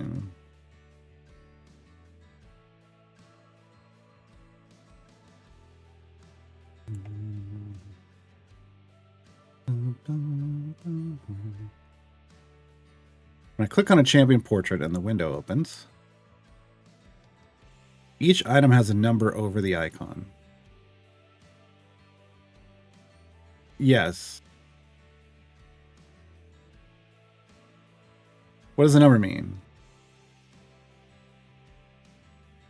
Wait, what? You know what?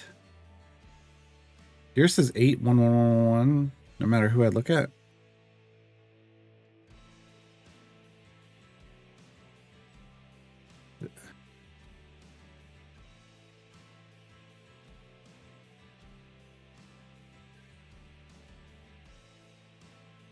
I want to be clear. I don't know what you're talking about, 10 Miles, because as you can see, I don't see any other icons that have numbers over them like you're describing. So to me, something's might be, I mean, your game might be bugging and you need to restart it. Because everything here looks correct to me. There's nothing missing.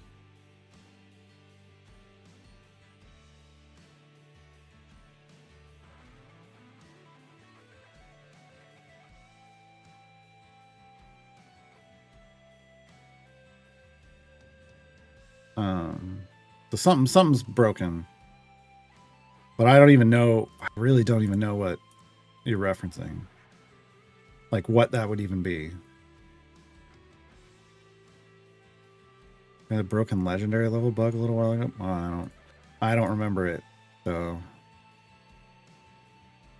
yeah, I don't know.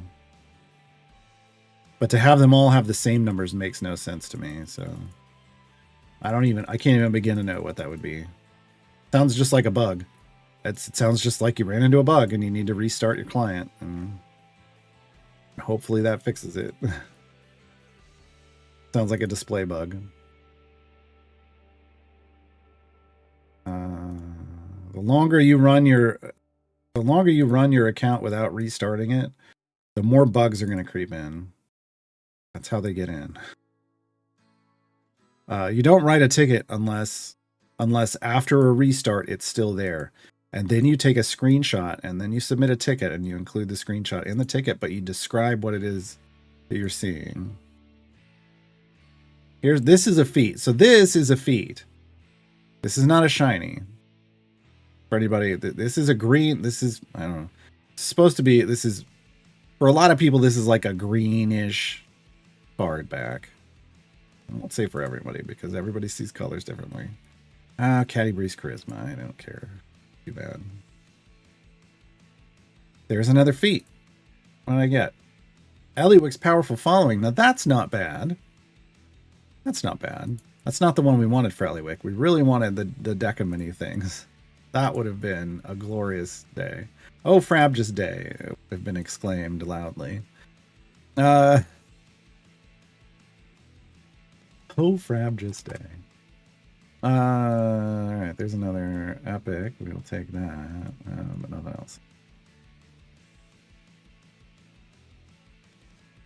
Yeah, she actually now has 4 feet. Look at that.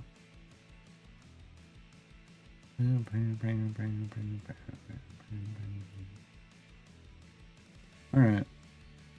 1, 2, 3, 4, 5, 6, 7, 8, 9 people on the one and done list. Dragonbait's still just getting robbed. Every time we turn around, Dragonbait's getting robbed. It's just somebody mugging him for his epics every time. Every time. Restarting fixed it? Yeah. I mean, that's the first thing. It doesn't even matter how long it's been since you've restarted. If you encounter something that looks like a graphical glitch, restart the client. If it keeps coming back, that's when you submit tickets with as much detailed information as you can provide. Because if they can't reproduce it, they can't do anything about it.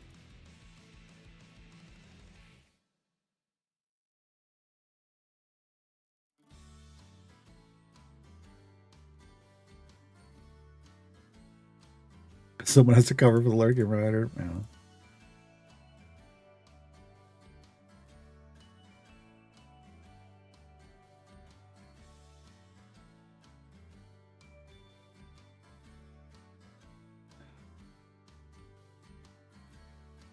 Hard to tell sometimes between a glitch and some option that I turned on and forgot about. I mean, that's fair, but I don't know. Starting Azaka's unlock variants, nice.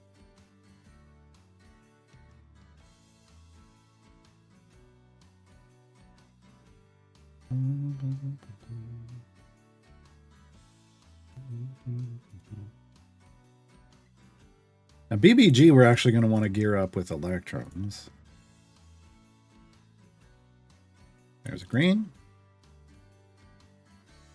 There's a green. Oh, that's Regis. You son of a... That's right. We've got champions who... Yeah, they had no gear because we picked them out of... I forgot. Picked them out of the patron shop, so... It's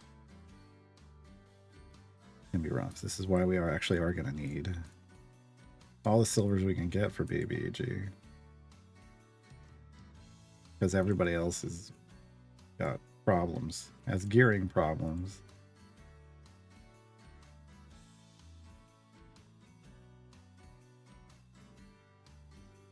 Nice.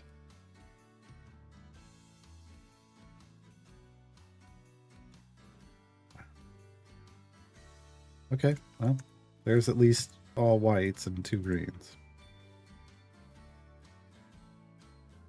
What do I think about the notary system? So I've had a chance to use it on my main account, and it definitely makes it so that I have to click less.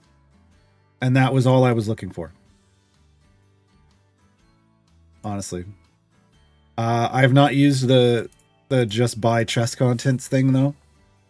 I still buy chests and I open them. Because I didn't really like.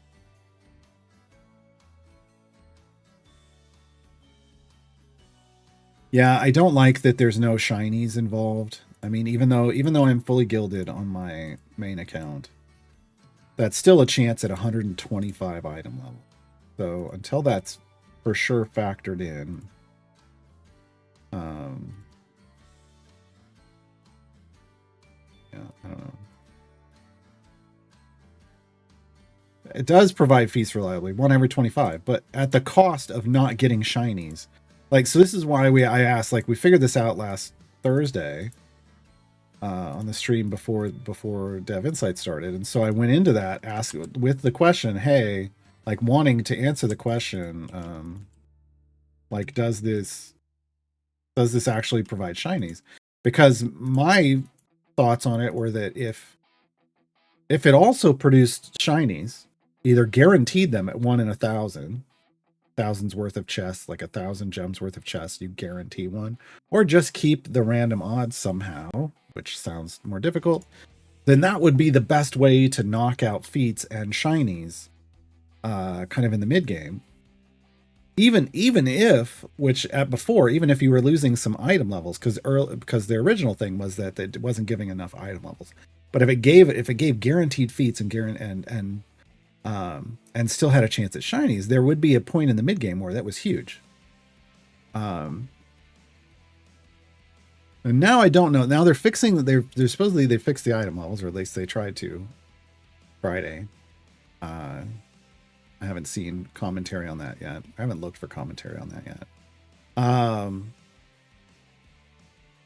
But at end game, guaranteed feats doesn't matter. You're guaranteed the feats just because you're opening so many gold chests. Like that, it doesn't matter anymore. So it's not something that actually, like, it feels like something that would be super helpful in the mid game. But then they didn't include, shinies, so it's actually not. Because, getting fully gilded, after getting fully epic, like the long-term goal is getting fully gilded. I don't know if we're gonna... We need to take somebody out and add Dragon Bait, dude. Because we don't have any health.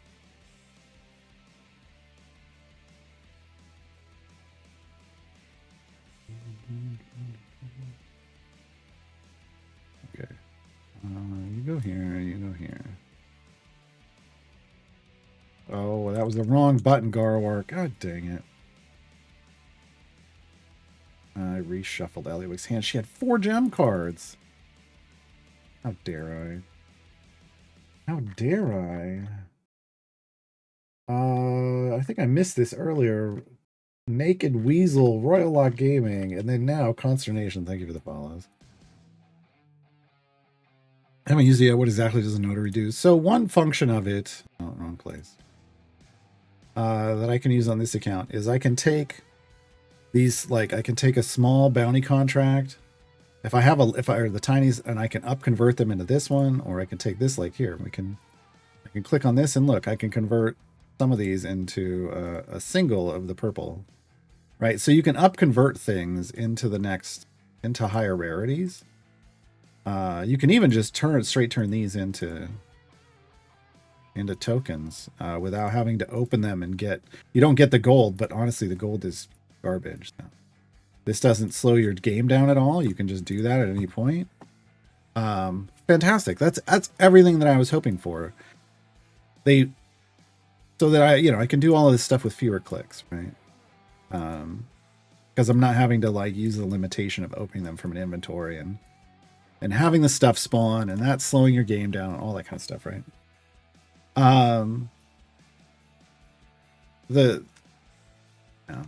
The thing that they added that I feel like probably wasn't necessary. But they were trying to solve a problem, was converting. I can't demonstrate it on this account because I'm not full epic on my core and evergreens yet. But you can just buy the contents of silver or gold chests, and it's like a converted contents thing, where it's looking at like potion reagents instead of actual potions, and straight into things instead of having to go through the conversion process. You're supposed to save people time and effort, right? Try to make a quality of life. But again, it has like, well, one downside for me is it doesn't offer shinies. And yeah, at a certain point, as long as those shinies are compensated for in the item levels that are going to core and evergreens, fine. But I don't think they were, if I recall the conversation correctly. And then that only then makes it, good at late to end game when you've already got fully gilded on your core and evergreens. Because otherwise you want to get, I want to get those shinies. You kind of want those shinies everywhere. Why not have that power? All right, we finished all of BBG stuff. We're closing that gate. Once again, converting into Oral's favor. And then we're coming back over here. Back to, oh, okay. I don't remember what that was, but we'll find out.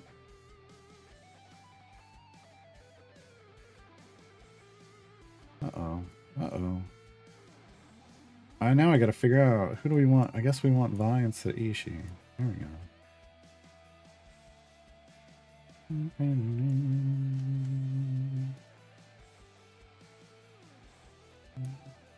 Put them there. Make more sense. Oops. Needed to have her in first, and I forgot.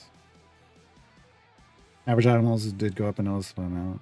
Was it? I mean, they were supposed to fix like the your core and evergreen item levels, and then to account for shinies, and then the blacksmithing contracts were off as well, if I recall. So yeah. I don't know. I was hoping it would be a super functional thing mid-game forward, and instead it's just, it seems like the regular portion of it is fine, but the the high earners in the gem farms are, you got to decide, do you still want those shinies, or you just want to go straight for the item level conversion? So like if the contract, like the blacksmithing contract amounts are correct now, then it would make sense for me. I'm fully gilded on my corn evergreen. It would make sense for me until the new evergreen comes out, and then I would need to manually open chests to get their shinies, and then go back to the other way of doing it. But usually around the time, well, I guess I did even just, I didn't buy silver chests. I bought gold chests, and I still got shiny before I got all the feats. So once you get full shiny, like fully gilded, you could just convert into the chest contents thing to guarantee the rest of your feeds. You had bad luck. Voltron, I have 296 time gate pieces. I don't know why I hoard them. I mean, it depends on if you have all the champions or not. If you have all the champions, oh, and if they're full epic. If you have all the champions and they're full epic, there isn't really a really compelling argument to do time gates anymore.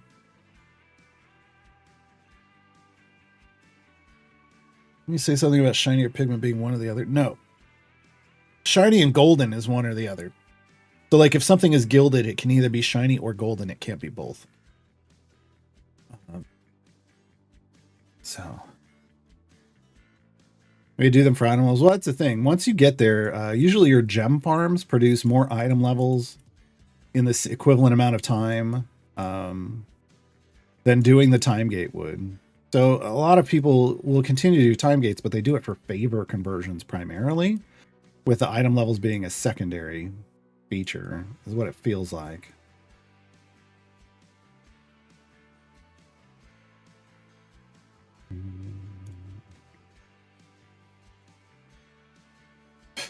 Sean's like, I'll keep an eye out for other reports and then just close my ticket. Thanks, Sean.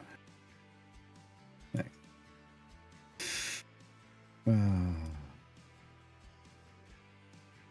Folks, if you happen to go all 7 days in trials, and on the 7th day it doesn't give you 7 restrictions, like you check, it didn't change one of them and they're not showing, the 7th one isn't showing, like I ran into, a couple of us ran into, submit a ticket so Sean knows it's happening to more than just me. Such an edge case scenario, but it is a problem.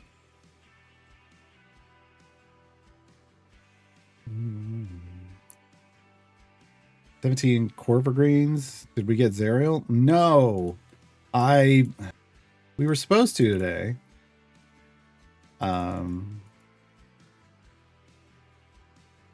But I got a really weird time gate, natural time gate, where it offered me 2 champions I had and one that I didn't, but I didn't want the one that I didn't have. Like on this account, it was Farida. It didn't really make any sense. But the Whittle one did, and so I chose Whittle, and we got her epic tasty friends, so I made the right decision. She actually got 2 epics out of that one time gate, so I made the right decision. But it does mean Zerial is delayed until Wednesday. Who do I use as DPS in this team? No one. This is a speed team. It's whoever, well, who's setting Bud? Diana is setting Bud, but like as long as everything's dying, we're just flying through quickly. At some point I will have to put a DPS in, but that doesn't have to be at the beginning. This is what I say when you start picking speed teams and building a speed team. The idea is to just have 10 speed champions. Well, 9 speed champions in Eliwick. None of them have to be a DPS. Whoever happens to be in the place getting a lot of buffs is going to do the most damage. But that doesn't even matter. Like if I want to, I can shift. Here, we'll shift to Diana here. Give her we'll point a little more buffage at her. But that's not, this is a go fast team. Go fast as far as possible. But now we have enough speed champions that I don't have a DPS in. When we have to, we'll add Ishii, but we are now in the era of, hey, the starting team being gem farmers, scavengers, and speed champions, and then a separate pushing team to go further. If we need one. And then the dirty gold farm needs some work. I think after the event, once we get Mehen, we'll have a better dirty gold farm team. Xeraphon take tons of variants like Orcoria Red. No, starting in Icewind Dale, you don't have to do that BS anymore. I mean, technically we could do that, and we would unlock Zerial quicker. I wasn't going to because it adds 6 to the Corver Green Epics counter. Remember, that puts us down on the counter by 6.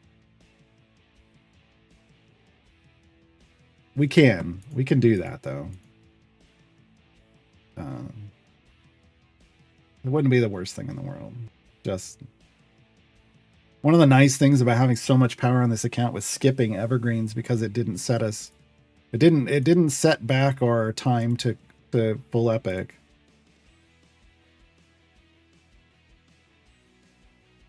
Yeah.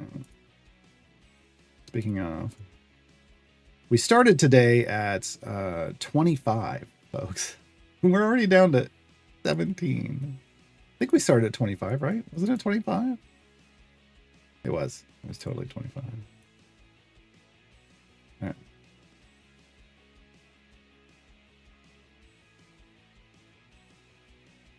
Hey! Beat the pity timer on that one, and Dragonbait finally gets some love. Too bad it was his ultimate.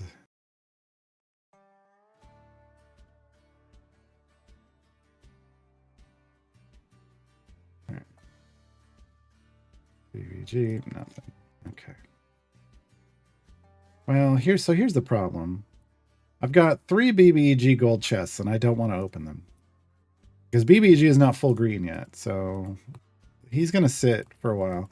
Fortunately, he doesn't need gear for his speed effect, so I'm in no rush.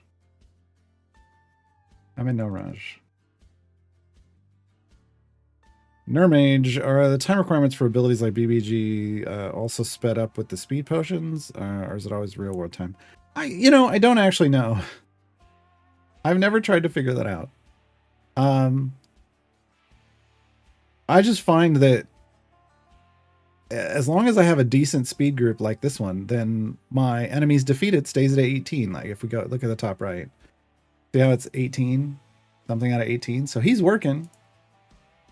And I got speed potions going, so yeah, I don't really know. Oh, I don't have speed potions going. Oh, you know what? Wow, I'm actually shocked. I should have had speed potions going this whole time. Whoops. That's okay. We were flying through it pretty quickly.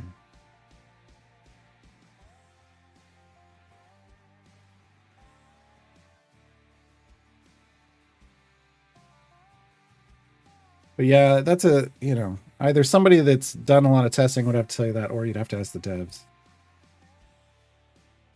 If they know. Did I redo my chest code yet? Yes, I did. Yes, I did. Oh, we were in an ad. I'll answer that again for Nermage. I didn't notice we were in an ad.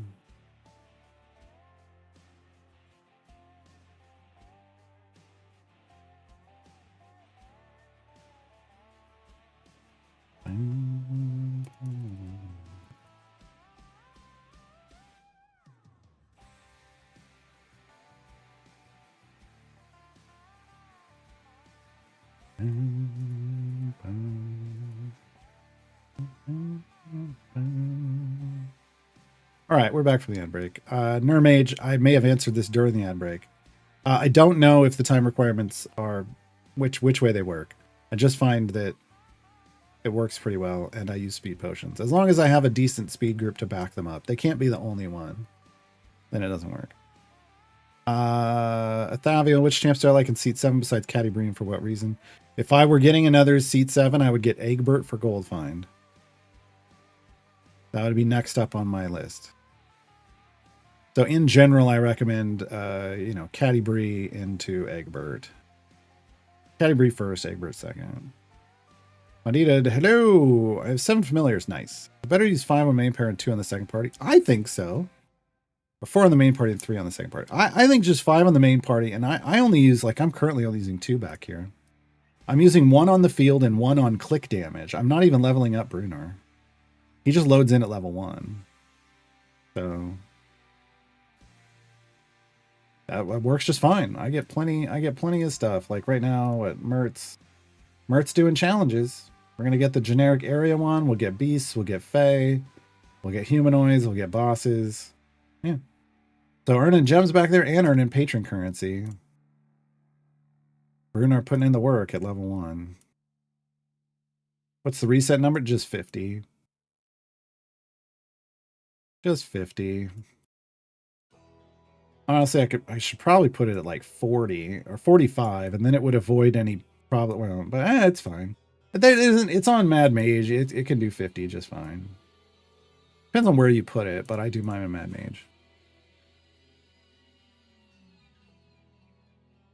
Is that right? Yeah, Mad Wizard, Mad Mage, same thing.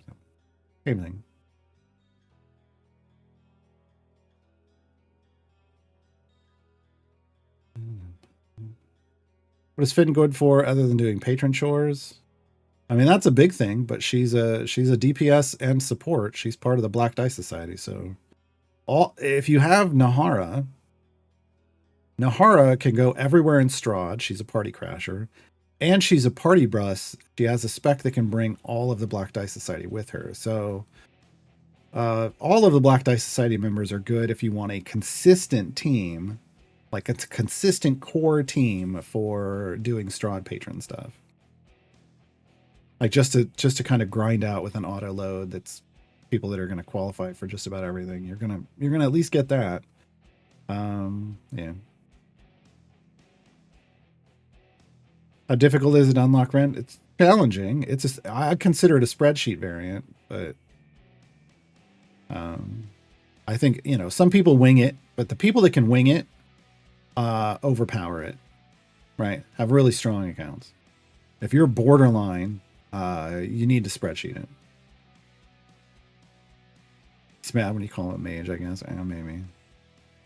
Technically, the Mad Mage is Halaster Black Cloak.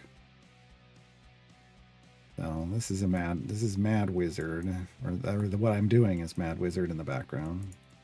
Mad Wizard has everything for patron challenges except undead. Now, does it have the most stuff? No. It's a little thin on some things, but it can get them all done if you're just AFKing it in the background like this. So I do that for everything on undead, and then undead I just put in Terror in the Dark.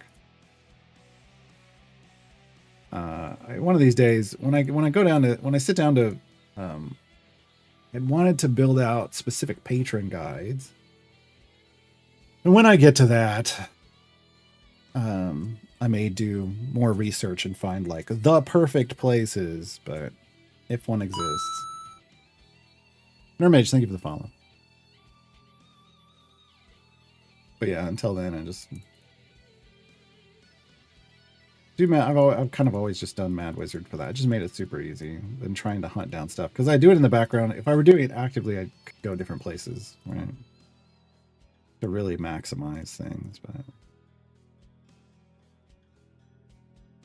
honestly, I think the best way is like once you're into the point where you're doing patron content reliably, like patron variants all the time.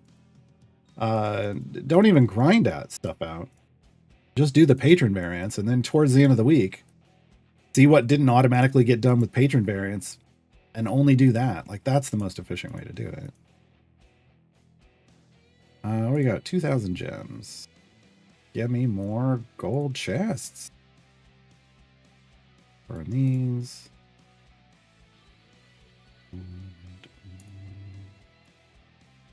Saw that large speed potion. Wild that we're this far in and I don't even use large speed potions. Because our speed team is so developed and so, kick butt that larges just haven't been necessary. I mean, we can do like 500s in the 500s like this, usually with 2 15s. I just forgot to use one. Actually, probably 15s and 5s at this point.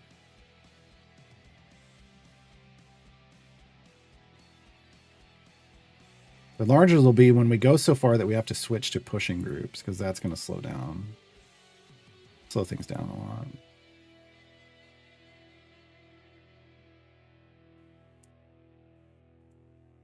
Where are we going again? 575. We're running into some trouble, but the trouble is survivability. Damage has been fine.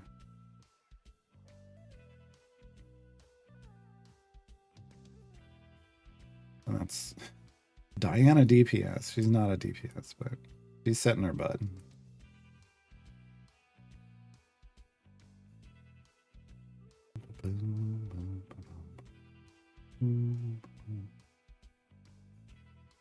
You know what I forgot to check? We converted into this a couple times. Could we buy anything?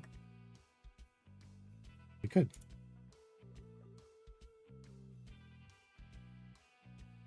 All right. Had a couple blessings functionally for free on conversions. Go away. Thank you. You almost wrecked us.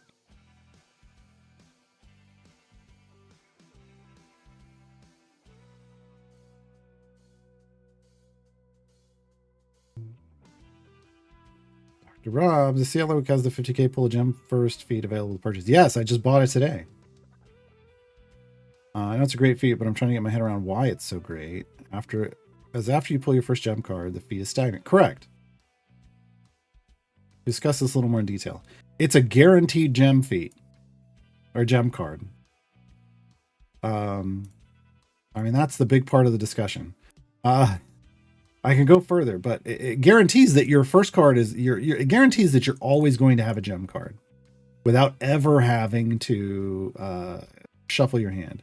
And for gem farming specifically, that's huge because gem farming is done 100% AFK. So it increases the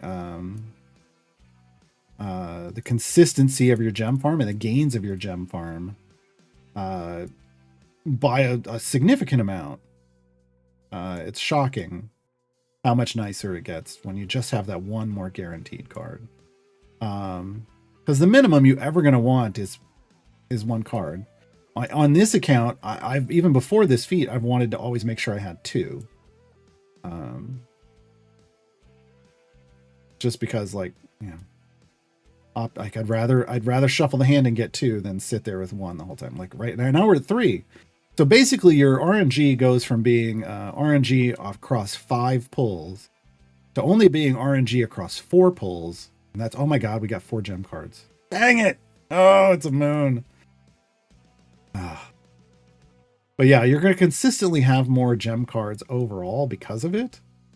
When you're AFK, when you're at the keyboard, I mean, I don't think I've had one yet where I wasn't paying attention. I don't think I've had less than 2 so far. Whereas we pretty consistent, you know, a lot of the times we had less than 2. So yeah, it's a big deal.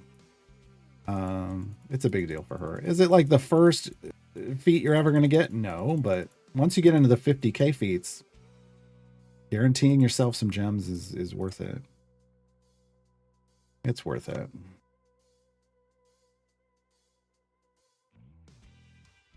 For months I've been waiting for a specific Modron piece, and today I get 2 of them because why not? Exactly. Try for 3 with the new feat. I could see that. I'm probably not gonna do that, but I could totally see that. Yeah. What I really want now is I really need this. Where is it? This one, the deck of many things, the Celestial Suite. That would finish her off nicely. 4 cards, we're still only at 227%, and we really want that at 400% at this point, right? But, well.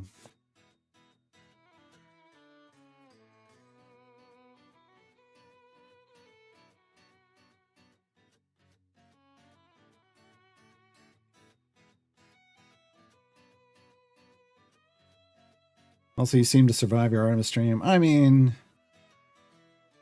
I timed the same person out twice before they got the clue, and then I got shit talked in the official Discord server. So, not even in like the tavern. They do it and ask for help, which is what annoys the hell out of me.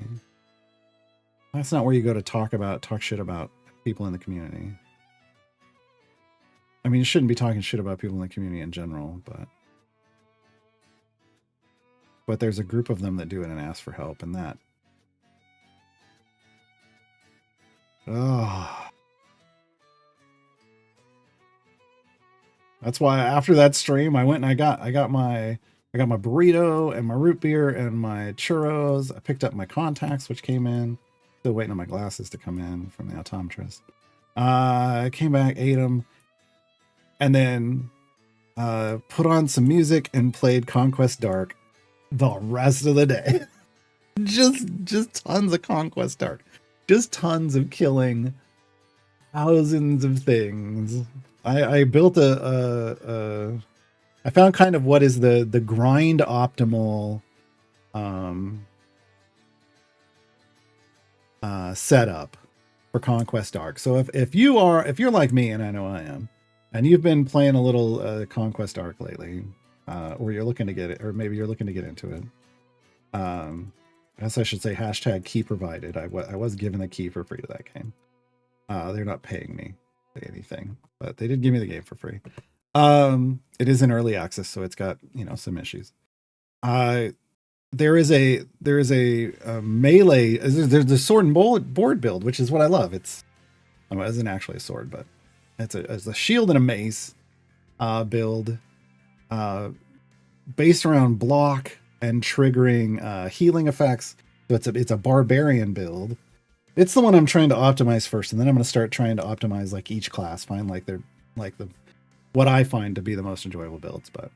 But it does what I try to do in MMOs, which I build it so that basically you're blocking 50% of the time or more, and you're generating enough healing to keep yourself alive, so you're unkillable, and you're just slowly wrecking everything. It doesn't have to be fast. It's just, as long as you're not dying and they are, you're winning. Right? Yeah, and so I took that build, I played with it a bunch, and then I went into the arena, where it's just an endless mode, to try to see how far it would go. I got 45 levels in, like tier 11, 45 level 45, something like that. I put a picture in the Discord. And they still weren't able to kill me, but I was doing so little damage that it was just like, I could just leave this overnight, and it probably would have. Well, the problem is I would have leveled up and it would have paused, because when it levels up, it pauses, because you can get like endless power in that mode. So yeah, I was just like, I'm just going to turn it off. So I just had to manually turn it off and in the run. But I learned a lot based off that. So it's a barbarian build. So you just have to reroll until you get the barbarian class. And then it's the heavy armor origin. So like the Veterans of War origin, so that you have heavy armor available, which gives you like the access to just some neat stuff. Well, at least that's what I was doing. Gives you access to the block stuff, I believe. I'll have to double check. I'll have to play around with it more and double check. And then you re-roll the starter gear. Oh, that's what it is. It gives you this for starter gear. That unlocks the possibility to have the shield and the mace, which is the key. You got to have the shield. And then you just start playing it, and what I've learned is there's specific stuff like your you get passive abilities in this game that pop off as you earn energy. They just automatically trigger. And barbarians have one called Primal Roar. And what it does is when it takes a lot of energy, it's like 100 energy. It's the highest cost thing. But it's because once it reaches that and triggers, it does an AoE. You roar, there's an AoE burst around you it's a damage burst. And it heals you based off the number of enemies it hit. So all you have to do is generate energy quickly, which attack speed does just fine, and reduce the damage coming in, and then you're just AoE pulsing nukes constantly. Yeah, but you choose do you lean into the damage? There's a damage, they call it staggered damage, which basically turns something that hits you really hard into damage over time instead of one big punch. which with this build lets you just heal through it. And you can also counter with like health regen or whatever you want, but you don't have to. What I found, the problem was, because you can build high resistances, so you're taking less damage and then you're staggering that damage. And there's damage reduction that builds off that too. And that's all well and good, but what I found is it's really about choosing, like, there's like runes that can boost things and cause effects and boost damage. You really need to fine tune those. And whenever you loot a piece of gear in that game, it comes up with randomized stat bonuses.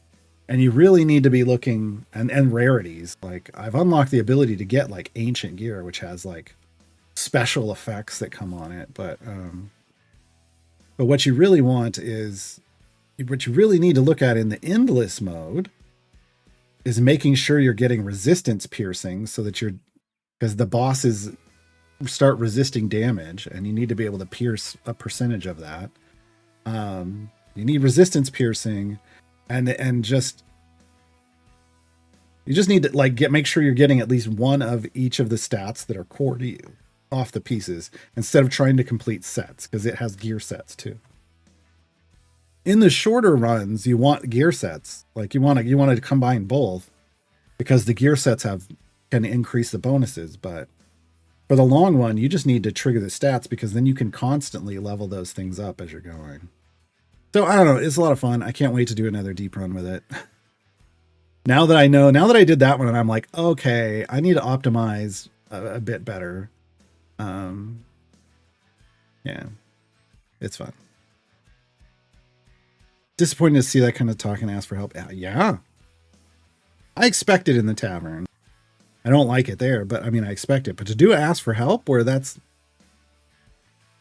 just bad mouthing a content creator who makes guides to help people in the channel, where those things should be shared, and it just makes people feel bad, right?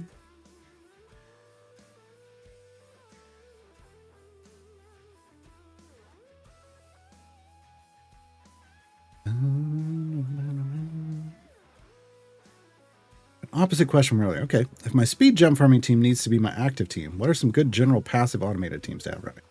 Usually I just have something that's doing patron challenges in the background. On my main account, I'll usually have each of the background parties is doing patron challenges until those challenges are complete. So I build out whatever they need each week. Just the minimum number of champions to qualify whatever they need, which is like 4 usually max.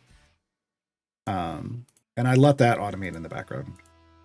I'm not somebody who pushes content in the background, but you can actively push content in the background while doing gem farming in your foreground. Some people do that.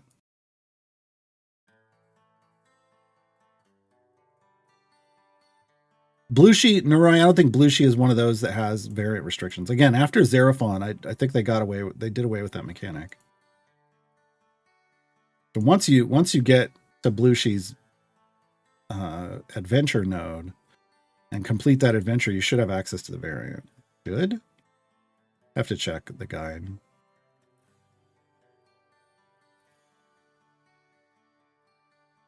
Oh, your gem farm worked overnight. Mine got stuck on a boss that died but didn't trigger credit, so it just sat all night long.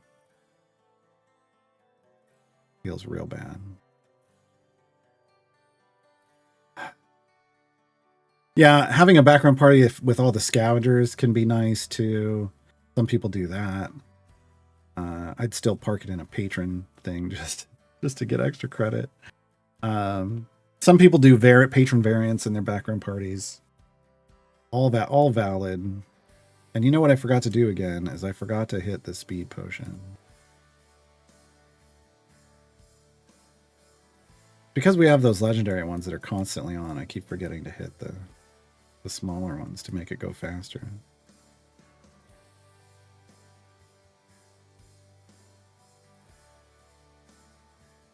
Mine sat on that because I wasn't there to claim the 1000% buff. That shouldn't be stopping your progress. That shouldn't be stopping your progress. If it is, that needs to be addressed, because that kind of pop-up shouldn't halt your progress.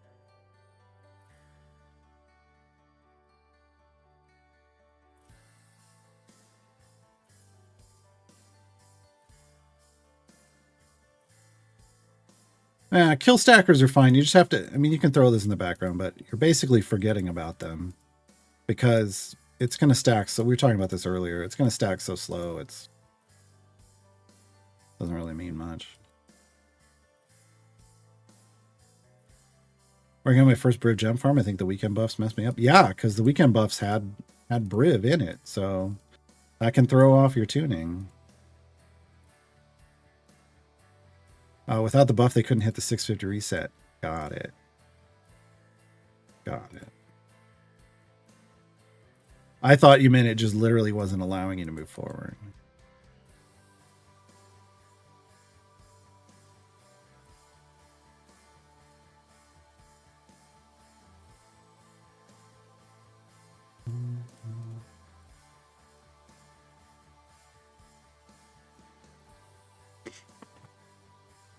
Because that's the thing I was running into with Conquest Dark. Every time you level up, it pauses the game so that you choose your updates, which is good because upgrades are important. But in the endless mode, there's a point where you've got all the main abilities and all you're doing is choosing like continual power increases.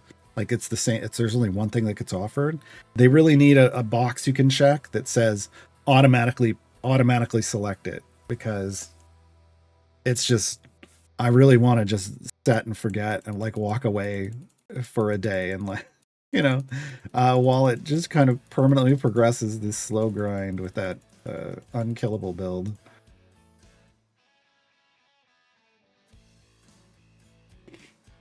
It's just funny that what stops my progress in that endless mode is that the damage that I'm doing slows down. Not that they're killing me. Once you own all the champs and you have all their gear at blue or better, is there a reels for time to get to epic? I think you meant epic or better, Moreland West. I think it just means epic or better, because you don't stop at blue or better. You want full epic.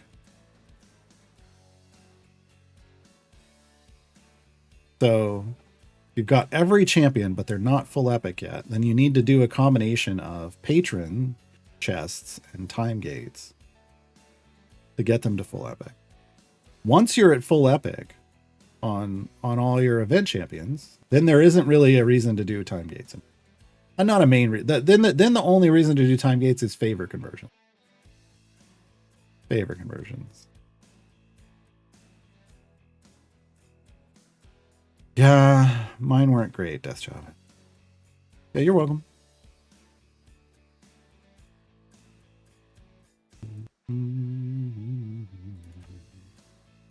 Wow, there were more runs left here than I thought. I thought we were much closer to the end. But that's fine. I'm down to 2 time gate pieces.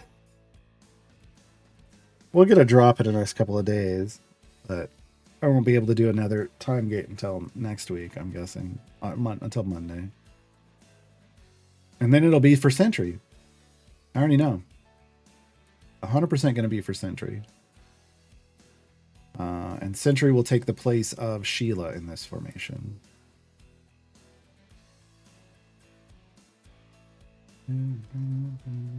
Gotta do something about this. Where would we go? I think it's here. I think it's Helms. Yeah.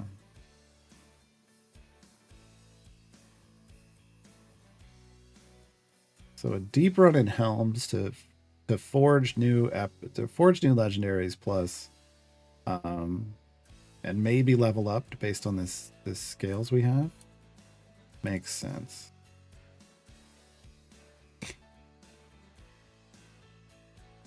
Doing the same time gate doesn't give more silver and gold chests. It does. Which is why you use them to get to full epic. Once you have all the champions. But I explained this earlier, so I'll explain it again because maybe you weren't here. By the time you have every champion in the game and they're full epic, you should have a gem, some kind of gem farm, even if it's a normal gem farm and not a Briv gem farm, that you're spending your time on. And the gems that is creating are gonna generate far more item levels for you than in the same amount of time than a time gate would. So all you're really focusing on at that point with time gates is if you're trying to push up favor somewhere, because you're gonna get some item levels out of that, but the big deals are the epics, not the item levels. You don't increase your item levels in a time gate that much. You get epics, but once you're epic, you increase your item levels better with blacksmithing contracts than with dupe gear. All right, the Fall of Yithrin is the last piece of this puzzle, if I remember correctly. And I'm going to get these two leveled up and then immediately go do speed potions, because this is going to be... Oh, I didn't need to do two. Oh well, I did them.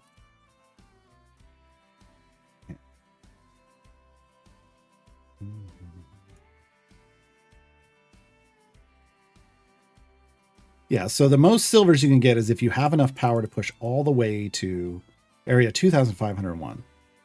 Which, if you can do that, you should already know that you get more item levels from Briv gem farming than you would get from a time gate in the same amount of time. But when you can't get there, let's say you can go 2,000 areas. That's 20 silvers. With the perk, that's 30 at best. But probably 30 at best. Well, no, it's 40 at best, but 30 on average. 30 silvers isn't giving you that many item levels, and you're still only getting the 3 golds. So they're not item level generators. Like, I really wish you could just... Here's when they fix time gates, here is a trade-off I would accept. 6 time gate pieces gives you the fixed amount of gold chests, whatever you would get if you ran a time gate, and a fixed amount of silver chests, but doesn't give you any favor. I would hit that button and burn through all of my time gate pieces for that. I would. Because I personally don't care about that favor. There are some people who are like, oh, grind that favor up. And they've taken it all the way to, the game cap for favor, which is E308. I no thank you. I don't want to do that. That's something you can do once you can just easily and quickly push to area 2501. Then yeah, that's when you do that. But that's late game. That's so late game. So far late game. It feels like late game power, I should say. That like there's nothing, you've got nothing else to do, and you're like, well, I'm just gonna max out my favorite. I got nothing else to do. Sure, I get it. But then once it's maxed out, I just want to then just hit that button and convert, right?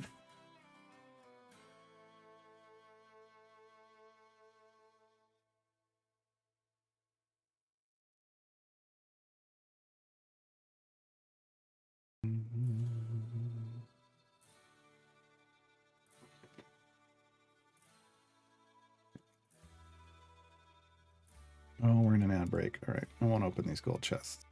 We're gonna get 2 epics out of those. It's a great day for epics.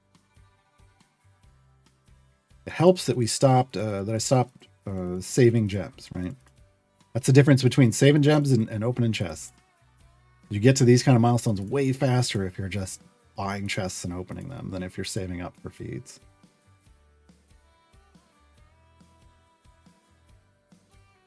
But saving up for those speed feats just means that ultimately you get faster gems forever, right? It's always a trade-off.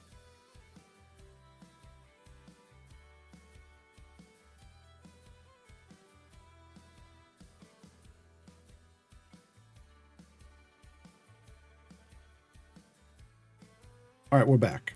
Did I have enough? You know what? bought a bunch of chests, but we're almost at another 500. So let's get, there we go. Get one more. And let's go open gold chests and get epics.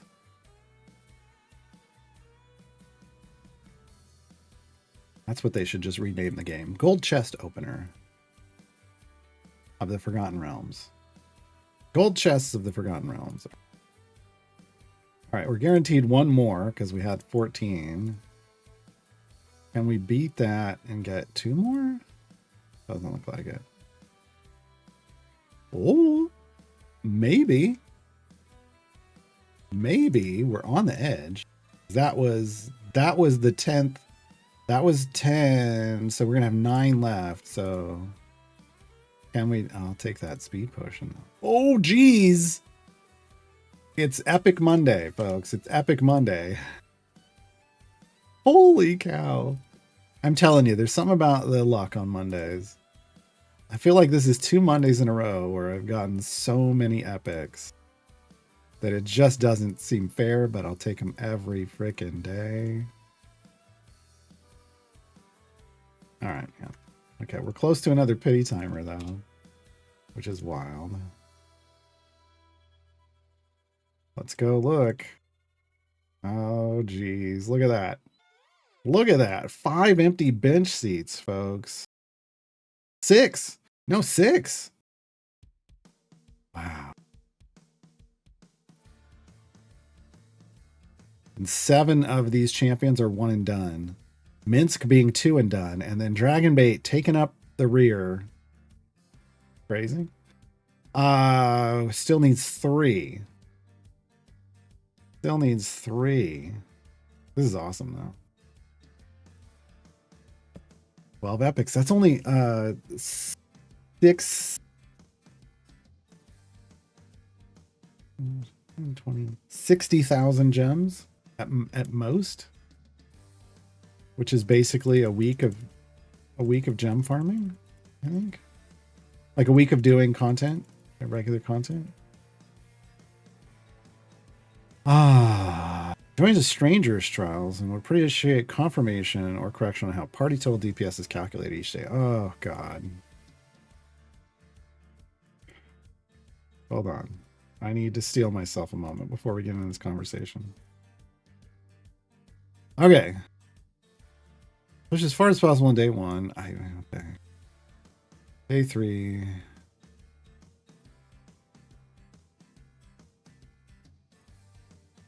So here's the actual question. To get more than the DPS that's added for completing area goal of each day, we need to reach a higher bud? Yes. Don't bother doing that. Once again, trials is as simple as set the highest bud possible on day 1 from tier 2 and beyond. Set the highest bud possible on day 1, even if it takes a couple runs for you to do it. Whatever you think is there or within, look, plus or minus 25 orders of magnitude, right? So like if like I get mine, I think on my main account, I just shoot for like E600. Main account problems. E600. Sometimes I'm, E620 or something. I don't care. Plus or minus 25 of E600 on my main account. That's enough for my personal contribution. For us to finish in like 5 days. Or at least before 6 days are up, right? Because that's all that matters. But you set whatever your high watermark is on day 1. Day 2 and beyond, you just do your run, just to the completion area, just to get that bonus, the bonus rewarded DPS each day. You don't have to go further. Because the reality is, the chances of you being able to go further on a day where you have more restrictions than you had on day 1, statistically lower. And the people that do day 1 and then do their high watermark on day 2 are people who who just do one run on day 1 and they call it their favor run. And then they do their deep run on day 2. They just don't want to do 2 runs on day 1. I don't even do 2 runs. I just do one. I get E600 bud because I soft cap. It's far enough. I wouldn't be going up that much, and we're still beating it in 6 days or less, so I don't care. Yeah. So you don't have to go further than the quest.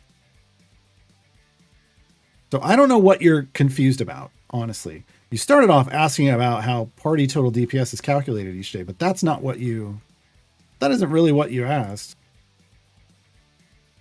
I mean, you day one you set a bud value, and you get a reward. You get bonus DPS that goes to that. Day 2 and beyond, you get bonus DPS that goes to that. Could you get higher? Sure, it's not required. Said that repeatedly. You just have to go to your area goal and leave.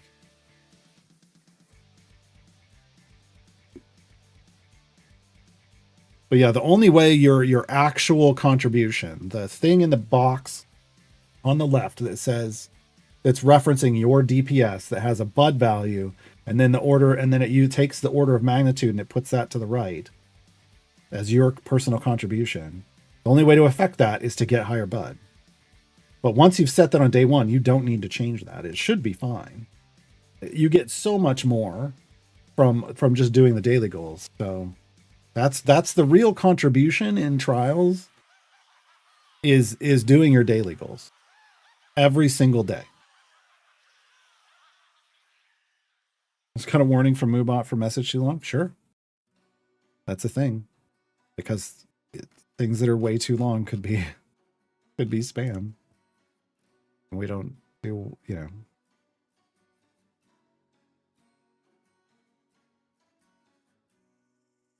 Just hoping my 0 contribution trials buddy here is a blessing in disguise that forces me to run all 7 days. Well, maybe.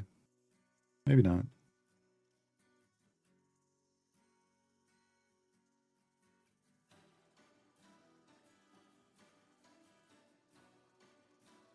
But yeah, heroic is what I did last week. And the area goals are, easy. Like I said, we finished the trials in like 2 days, maybe a little over 2 days. I didn't even bother doing day 2.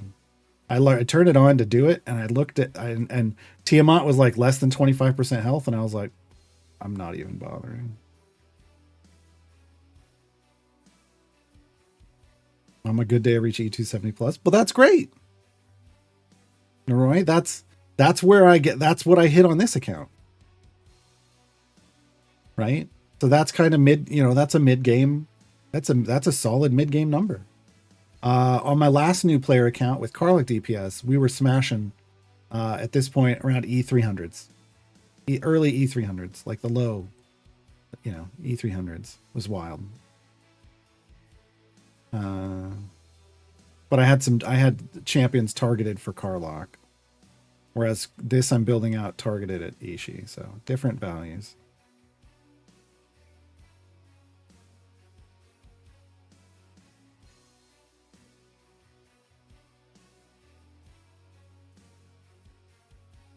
Yeah, your daily is so much more. Doing your daily is so much more of a contribution than whatever bud you set on day 1.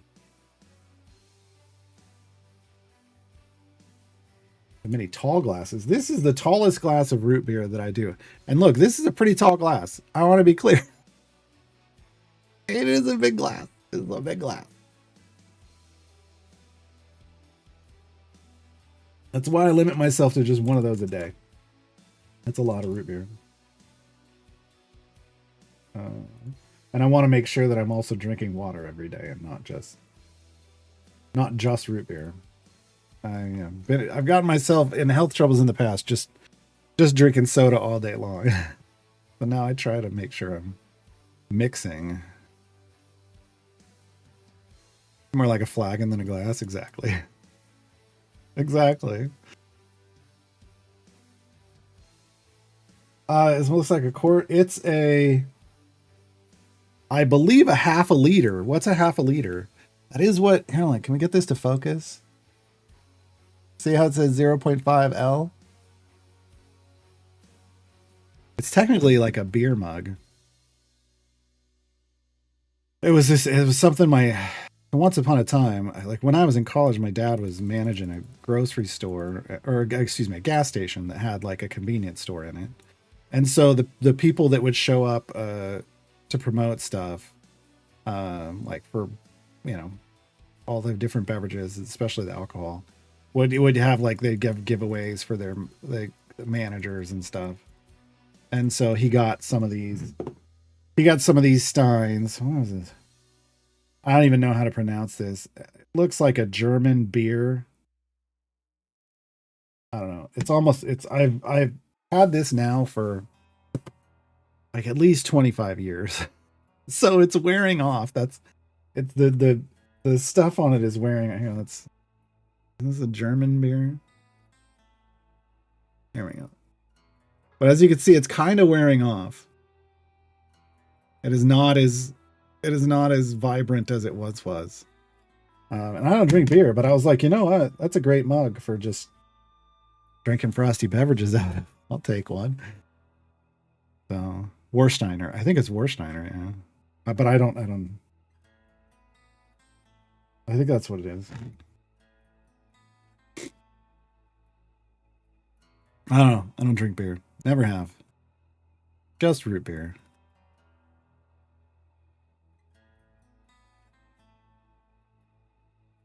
Oh, you didn't exasperate me 5 day 20. It's that after all this time, like there are weird things about party DPS, like the total and how everybody's. I thought you were asking a different question, and it's one that frustrates me this day. Not the question, the fact that there's still bugs in the system that make it difficult to tell what everybody's contribution is.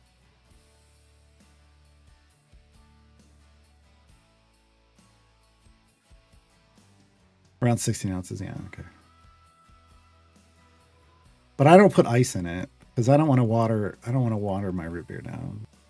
So I just put cold root beer in it when I try to drink it fairly quickly.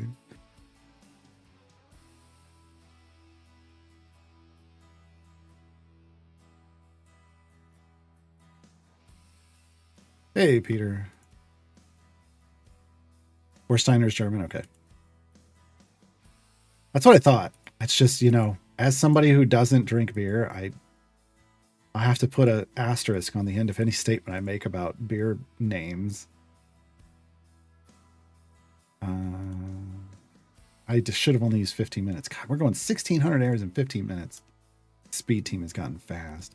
Did we ever get answers on a crit set bud? I sent in a ticket.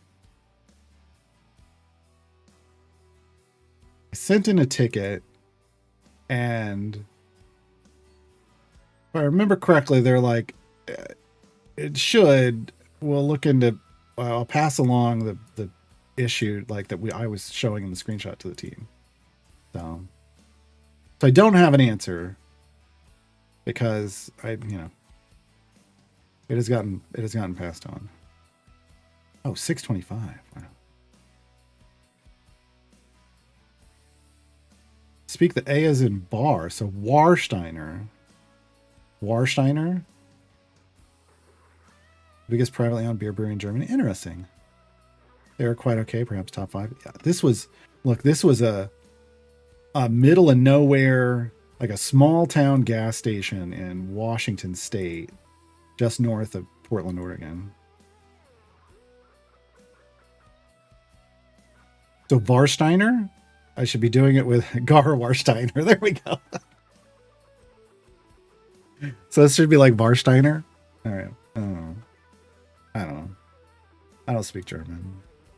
Clearly.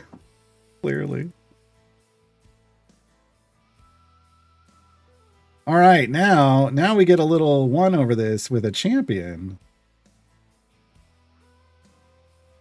So you get all the way through all this, and down here, a lesson in classes, which I guess we're doing today. I didn't have that on my bingo card.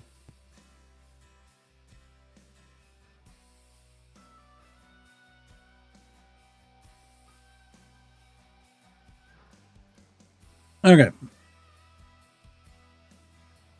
So, folks, this evergreen unlock for a long time was considered the most frustrating one in the game. And it was the one that got submitted to formation save the most. Sean had to do it so many times that he started a counter to keep track. Because he just had to do it constantly for people. So as you can see, there's with the red X in the formation, that means there's an escort NPC. That's Xeraphon. Xeraphon's pronouns are they, them. They're a doppelganger. They don't have a gender because they can literally turn into any gender identity that they want. So they, them pronouns, I forget all the time. They don't do anything, just stand there. Only one champion from each class can be included in the formation at any time. And if a champion has multiple classes, it counts once for each of those. Xeraphon is an NPC and doesn't count. And then Xeraphon has a buff, but it doesn't matter. It really doesn't. So the big thing is it's a lesson in classes. Only one champion of each class can be included in the formation at any time. Now the good news is we can swap in and out. So this is Xeraphon's NPC appearance, I guess. Some more of those. Okay, so we have to go 725 areas. To do it quickly would usually require speed champions. So there's a bard. Here's a wizard.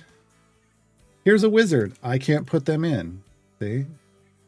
This is a ranger. That's actually helpful. There's a rogue. Sure. Problem is, here's a bard rogue, which means I can't use... If I want Shandy and Deacon, or Deacon, either one of these, I can't have Human. If I want Human, I got to get rid of both. Human monk.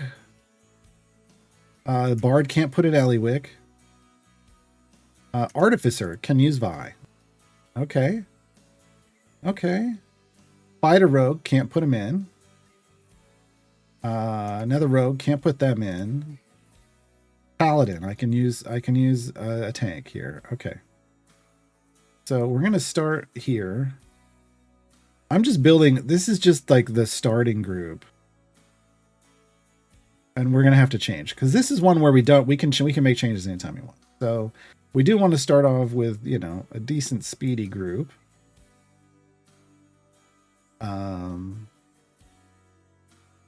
Yeah. And I'm more comfortable leaving Human out in this situation. Human's item levels aren't high enough to make them a priority. In my mind. They couldn't do it for rolls. Yeah, they couldn't. You couldn't do it for rolls. Okay. Also, I'm going to go ahead and use some gold find here. Because, yeah, we should be okay, but well, you never know. Halsin has a druid. We can throw Halsin in. Carlock. Barbarian. Carlock DPS. What's up, Bay? Oh, Bay. Is this pretty good? This is pretty good. Yeah. Except I probably want more like this. Sure.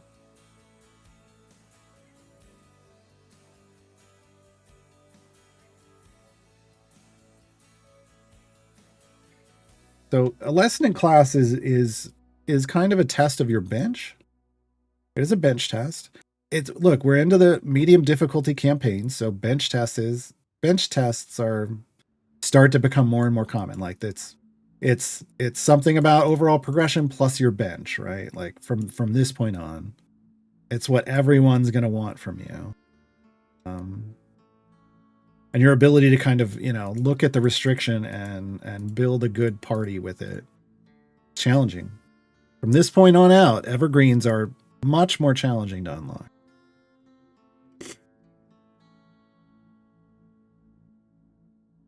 You may or may not know it or not notice it, but Heineken owns a large amount of the beer market. Oh, I'm aware. Keep the local beers, but they're behind the product. Oh, I didn't know that part, but I see Heineken is advertised a lot. So. But yeah, a lot of beer companies have started buying smaller brands and just giving them their name, but taking their profits.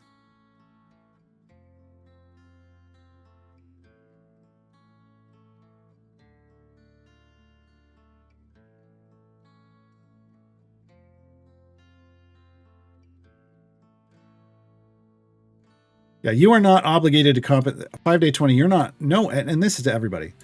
It is not your job to make up for the loss like other people not contributing. Your job is to just put in a solid day 1 and then do every day after that. And if your group fails, but you did every single day, even if you went all 7 days, if you do all 7 daily goals and you put in a solid day 1, like, yeah, you're good. You can't change much after that. Like, you can't significantly raise your bud, especially not after day 1.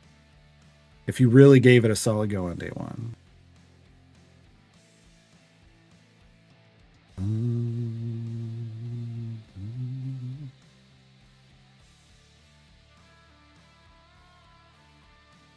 Boy, I think there's some weirdness with this one in properly counting role overlap. I'm not sure if it's the champions with optional overlaps or what it was, but I definitely had more than one of certain types.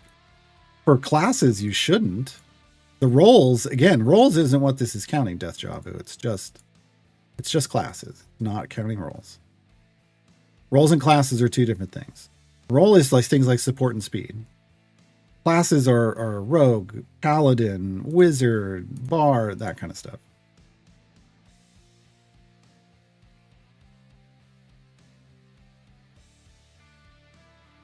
Again, Death Javu, it's a lesson in classes, not a lesson in roles. Yeah.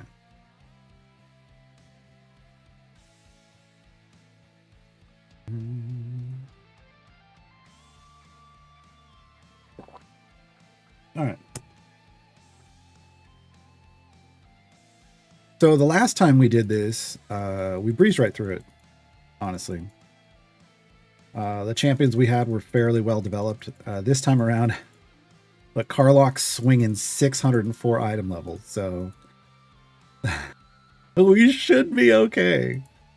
At some point, I feel like Calyx is going to have to go away because we don't have a tank. Calyx is not a tank. Yeah. So specs on champs can't screw this up as they only change roles. Correct. Yeah.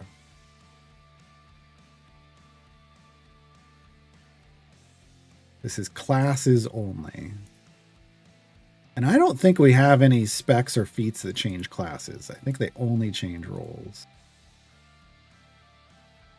Roles and alignments.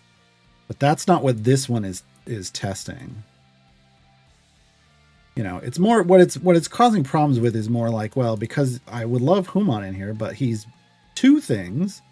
I would have to remove 2 champions just to put him in. So then you have to balance, is he worth 2 champions? At the moment, he's not. Later, he might be. Caddy Bree would be the support we want. She's a fighter. We could bring her in as a swap for, because we don't have any other fighters in. We could bring her in as a swap for, any champion, frankly. Skip Deacon and use Eliwick. I want the speed. I want this done fast. We've only got 54 minutes left on the stream. We can probably do it in 54 minutes, but I don't know.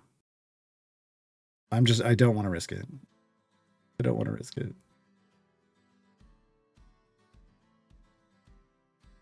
I mean, we were flying through 600 levels in 15 minutes, but that was with all of our speed champions.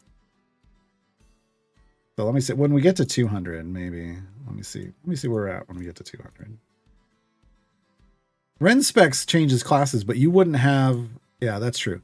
But you wouldn't have Ren by this point, or you shouldn't have Ren by this point. You should be getting them in order. Yeah, we're going to be about 6 minutes into this at 200. So, yeah, we'll be fine. I can switch Deacon for Aliwick.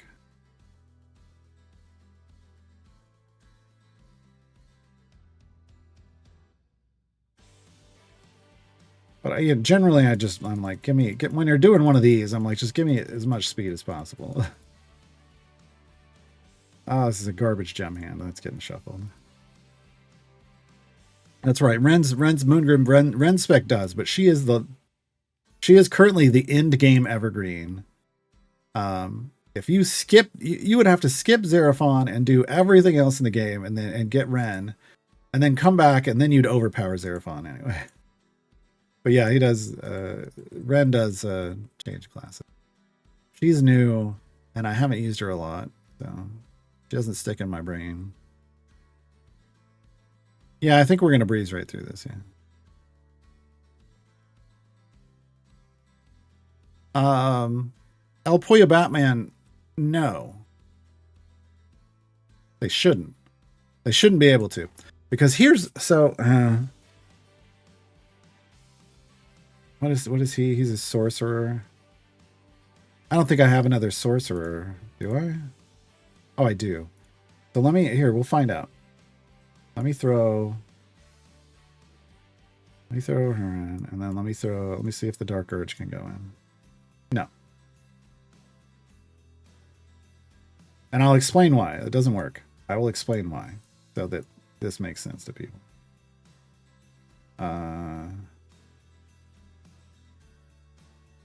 Let me just get the formation back in. So, Dungeon Master and the Dark Urge, and in Icewind Dale, Wolfgar, who can then also bring on all the companions of the hall, their abilities bypass the initial restriction to get into an adventure. There is no initial restriction to get into this adventure.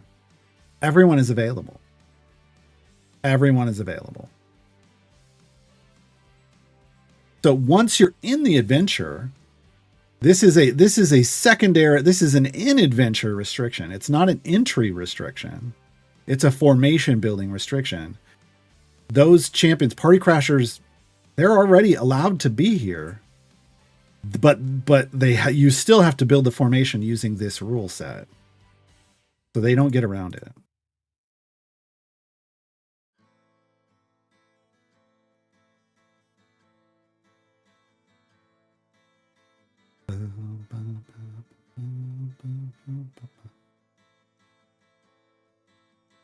So that's a big thing that frustrates some people. They don't understand. There's a difference between an entrance restriction, which is what party crashers get around, and then a triggered restriction inside of a variant. So, like, the Dark Urge and Dungeon Master, they can go anywhere, right? But if you put them in like a split the party and they get pulled out, you can't put them back in. They can't be used again. Like, they don't get around that. They would have to choose a champion. They would have to build a champion that ignores all variant restrictions, not just entry restrictions. That would be a little ridiculous, but at some point it's probably on the table as something that could be done.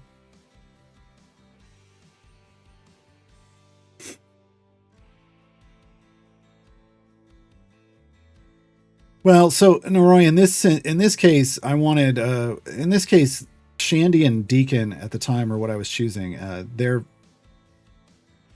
because Human's item levels are so low, his speed effect isn't as huge as I think the two of them's is. Actually, Shandy, because I'm using speed potions, Shandy is maxed out anyway. But now I've got Eliwick in here, so it doesn't matter.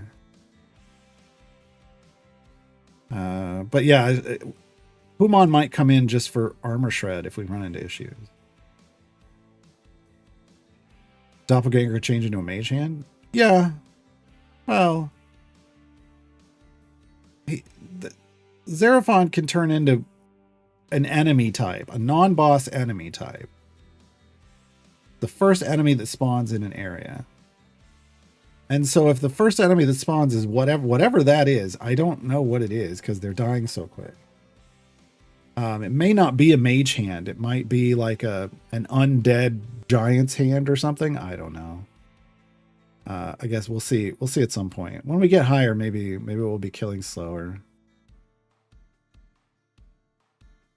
But yeah, it's Xeraphon just turns into the first enemy in this specific variant, the first enemy that spawns.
Halfway there.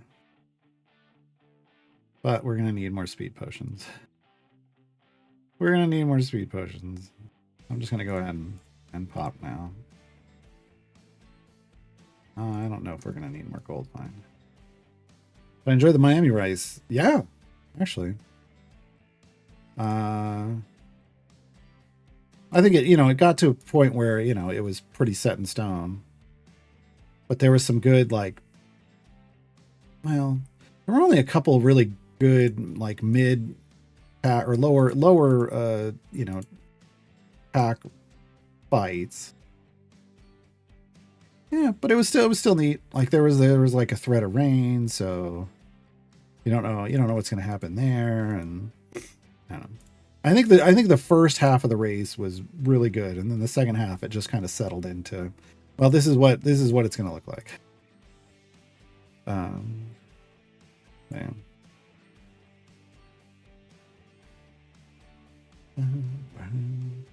But the first half of the race was really good.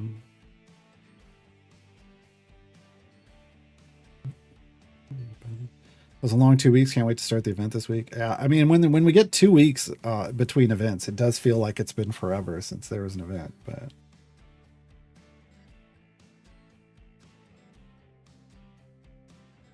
But it does also mean 2 weeks of content drops. Those are nice.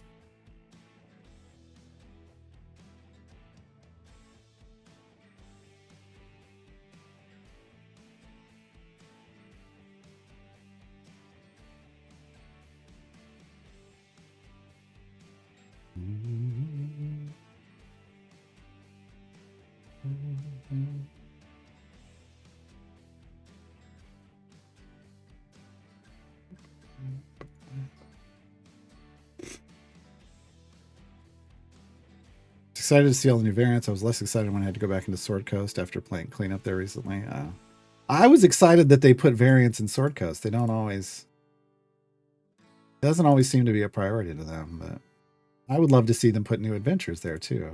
That's definitely not a priority.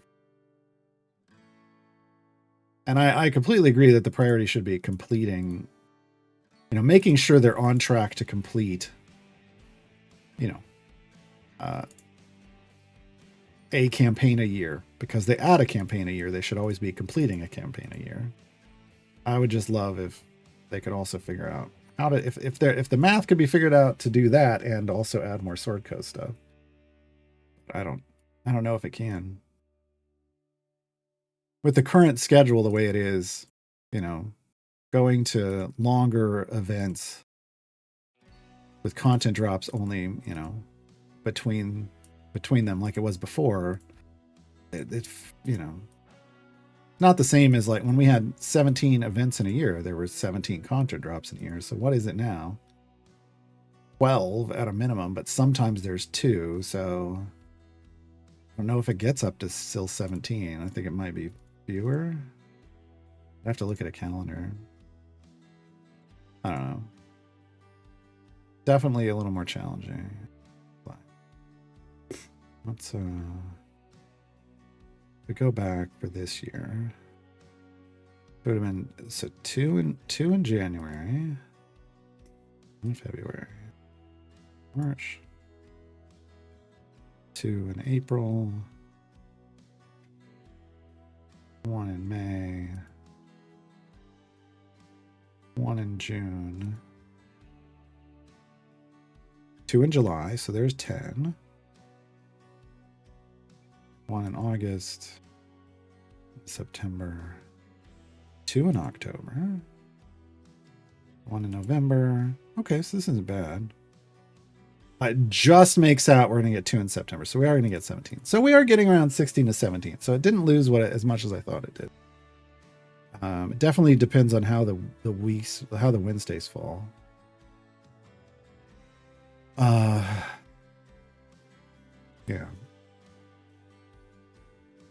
No. But I mean, you know, there's more active campaigns now than there were. Like when we started, so they could build more of the Sword Coast, and now it's just feels like they have trouble keeping up with the other campaigns. So maybe if they could, you know, if they could get ahead on the temporary, you know, the limited campaigns, so that there's, you know, they could develop a storyline for Sword Coast, a new one, that'd be cool.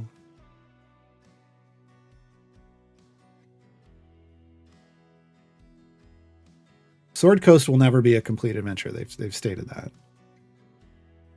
Like a complete campaign. That's supposed to be the one that that has the potential to never end.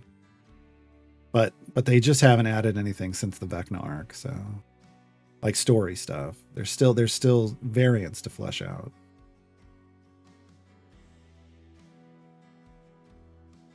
But buy any skin from the vault, can that take a whole thing like a wild offer or a pack from the shop?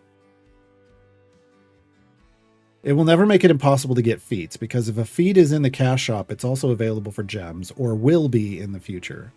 So it would never lock that content out. No. It could take away wild offers, but that's kind of the point, because then you're skimming down your wild offer pool, so you potentially see more, you know, useful things that you don't have.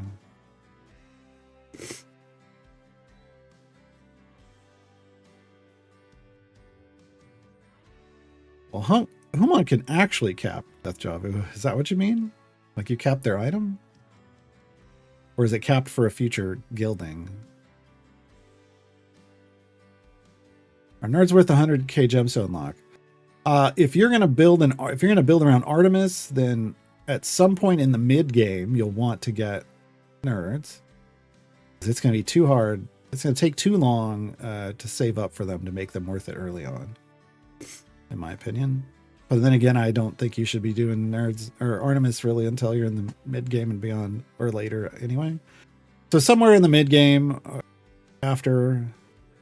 before then, no. And again, only really if you're going to do Artemis, or if you're actually going to do nerds DPS with a Willy Wonka formation, just because you want to be that person.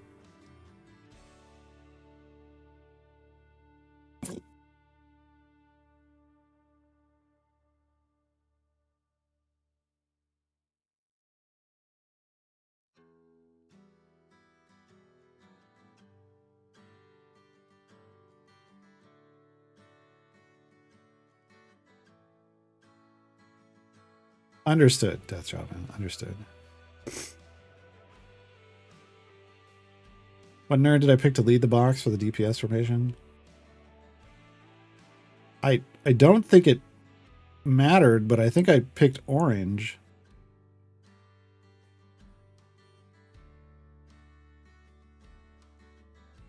They were at the front of the formation, so that felt like the right one to pick. But I'm not a nerds main.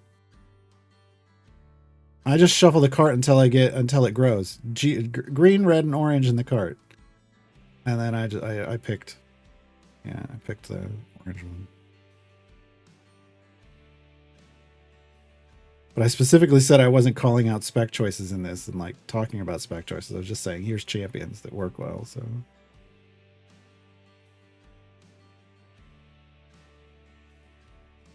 Lurking's probably busy doing something. I saw them when I was watching the VOD for Players in Book last night. I saw them in chat, so I know they're still alive, which is good. So they're probably just busy.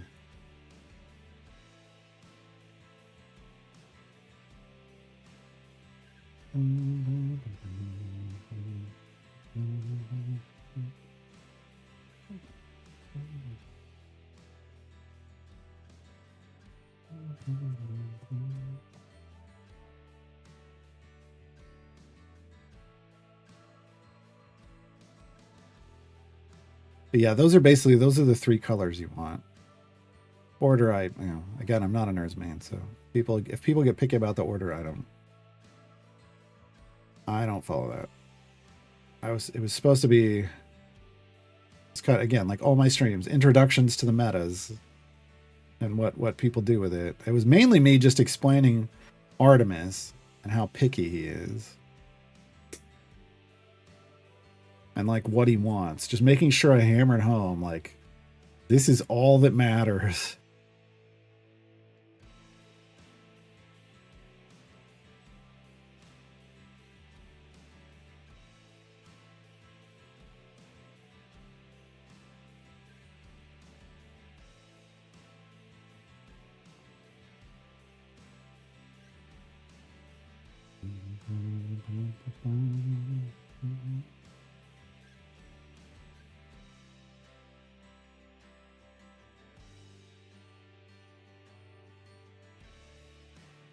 Oh, thanks, College Tom.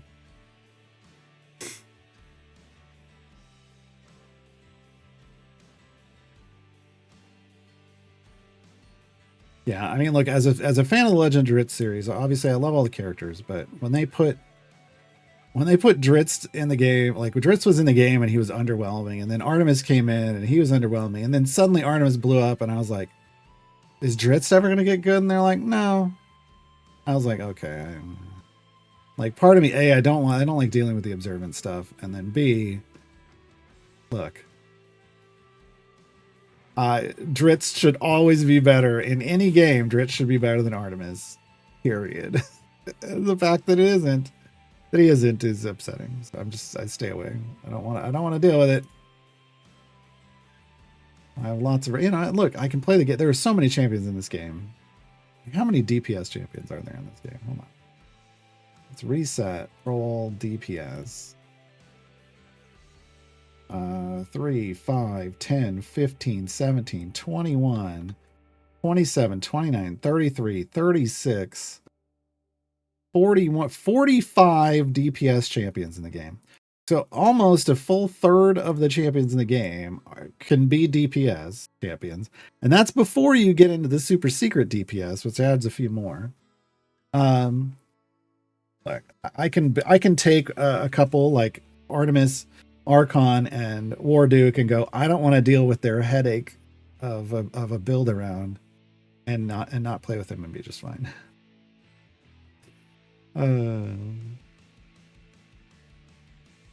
Nerds as a DPS might be a different scenario, Sargoto. Like for Willy Wonka, I don't know exactly what they use.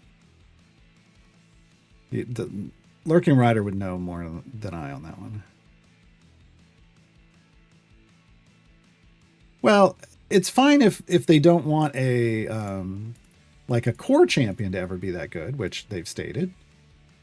But evergreens are challenging unlocks, and some of them are super great. Like I think Dragonbait contributes a lot. I think the Blushi is fantastic. Commodore Crux is fantastic. So evergreens should have the potential to be really good champions. Core, no, you don't want core to be very good champion.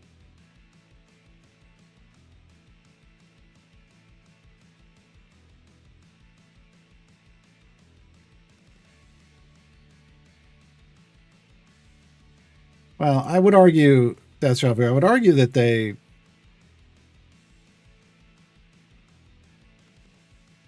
could have made him a great champion with the Companions of the Hall. And they've kind of, with the way they reworked a lot of the Companions of the Hall, they tried to do that. What's working against Dritz is that Bruenor is a core champion. Not that and that Dritz is also an evergreen who has lower priority for reworks. So Brunor can never be strong. All right, I need to change this because we're just getting wrecked. Brunor can never be strong. Oh, actually, I could just Briv this. No, I can't. Paladin. God. War. Lesson in classes got me again. Lesson in classes got me again. All right, so Brunor can never be a good champion. But they could have found a workaround for that with Quint. Stick with me here. Quint could have been like the Sergeant Nox to Brunor's Makos, right? Or Makos or Celeste. And the rest of the companions could have been the boost for Dritz. They totally could have. They tried it a little bit. They got a little bit of that active. That's a much more solid team now after their Mithril Hall stack kind of rework. It's just not, yeah, they could have, they just needed to make him a better champion on his own and allow him to scale better with the Mithril Hall stacks. And they didn't. Because he himself doesn't have any multiplicatively stacking abilities with pre-stack multipliers. You don't have to give him that. Like Karlach proves that you don't have to give somebody that. So that alone gets around the evergreen high item levels issue. I'm not doing it deliberately. Huh? Sometimes the enemies turn around and face the other way. Yes. I mean, which champion is causing this? Sheila. In her second specialization, the right hand choice has a crowd control function that turns them around. Yeah. I don't know what you mean by I'm not doing it deliberately. But yeah, that's what's going on. That's Sheila. She's not in here now, but earlier.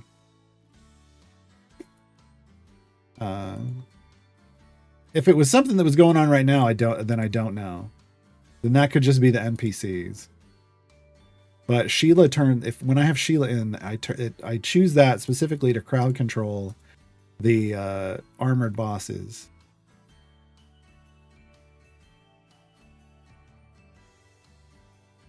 But also, yeah, in this game, drunk humans like tavern goers flee. We talked about this the other day. Someone got upset. Well, a group of people were sad that we were killing helpless drunken tavern goers, like some kind of murder hobos, and that we should just be knocking them unconscious.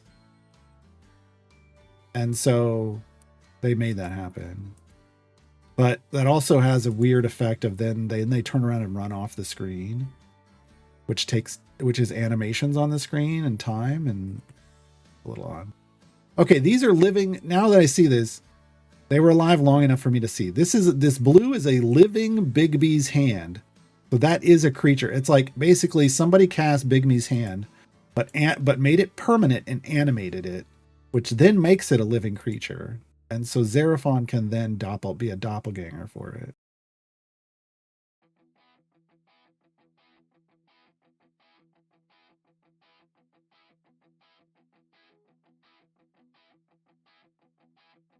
I started doing high-level patron variants in Icewind Dale. Like Companions of the Hall are usually great filler champions to complete the variants. Yeah, because Wolfgar can go in every Icewind Dale adventurer variant. Period. He's a party crasher. And he has a spec that can bring all the companions in, so he's a party bus. He's that 1-2 combo punch that makes for great core group of variant completers, because you've got Wolfgar as this fairly solid tank. You've got Caddy Bree as one of the top supports, in my opinion. Hey, we did it, folks. We completed a lesson in classes with mostly a speed group in. Regis is a solid debuffer. Brunner is an okay buffer. Dritz in that group can become a solid DPS.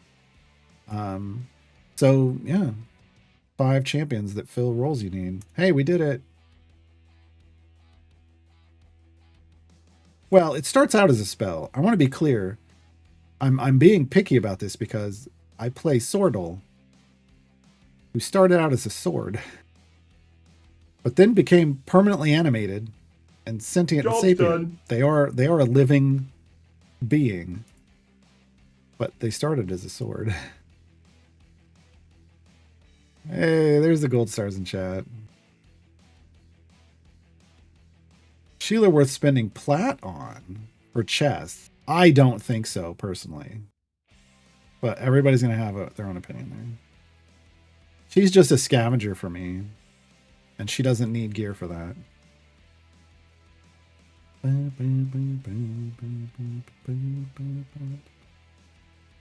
Dev Insights cover my Sorta question? No, they wouldn't know who Sorta was. I explained that.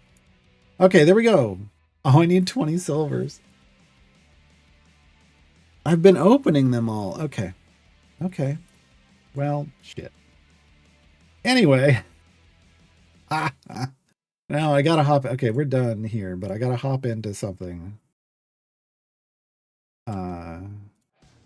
We're gonna. Okay, we get this flame, and then how many chests do I have? 14. So I need 6 silvers.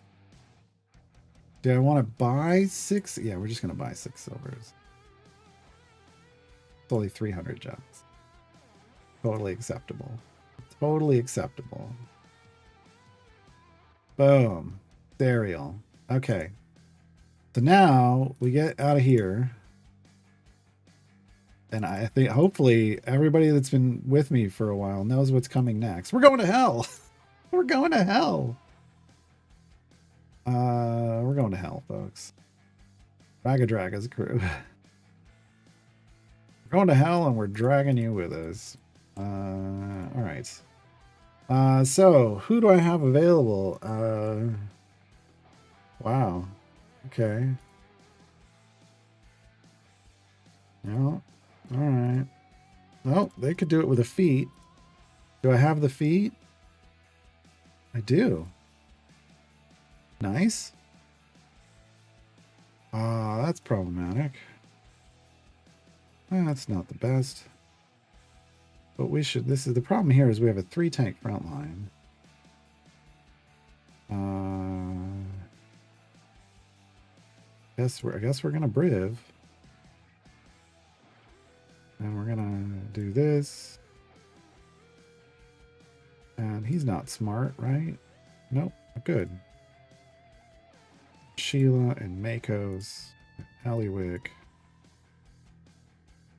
And there. Okay. Yeah, that's gonna have to do.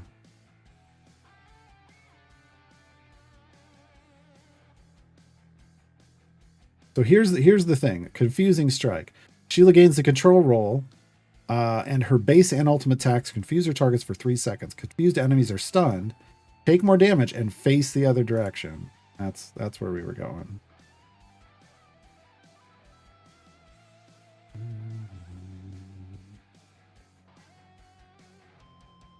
Okay, we want 625. Well, we're gonna just try 15 minutes, but I feel like that's not going to work here. Not with this team. We lost a lot of speed champions, but we'll see. My Briv actually has a guaranteed chance to jump. So we're going to be jumping.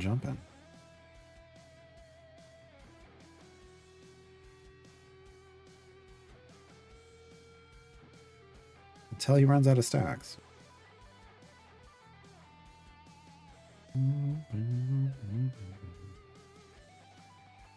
Are we on a highway to hell? Well, we're on a vehicle driving along, so we're on a highway in hell.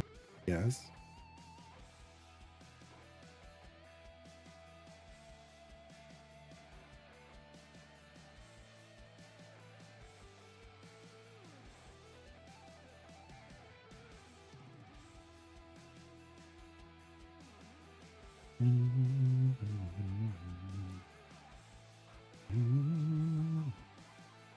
Already completing patron challenges for Zerlin. We just got her. This is great. We just got her. We got 3 gem cards on Halliwick. This is Fantastic. Grim as a DPS here isn't the worst either because he can remove multiple chunks and everything in Avernus is like all the bosses.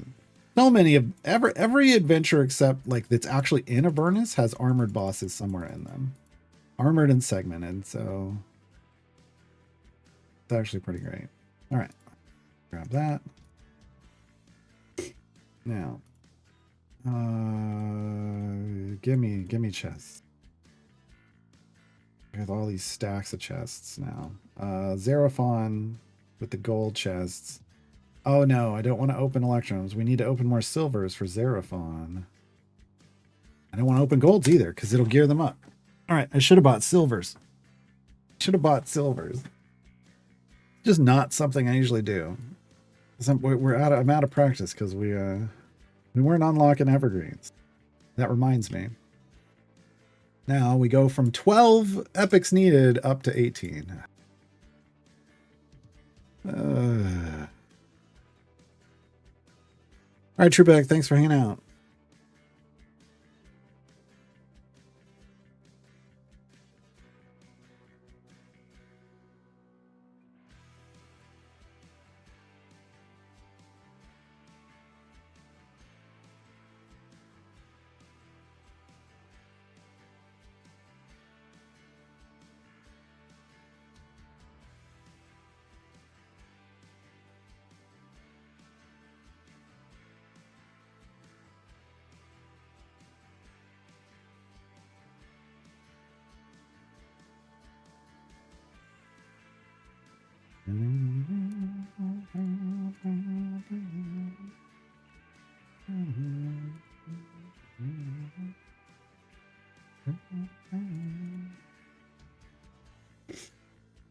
All right.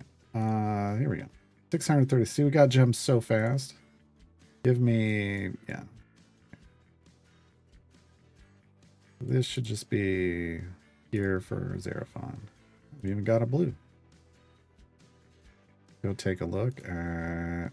Oh, they're not in 8? Are they in 7? They're in 7. Okay. Still need 3 more greens. Still need 3 more greens.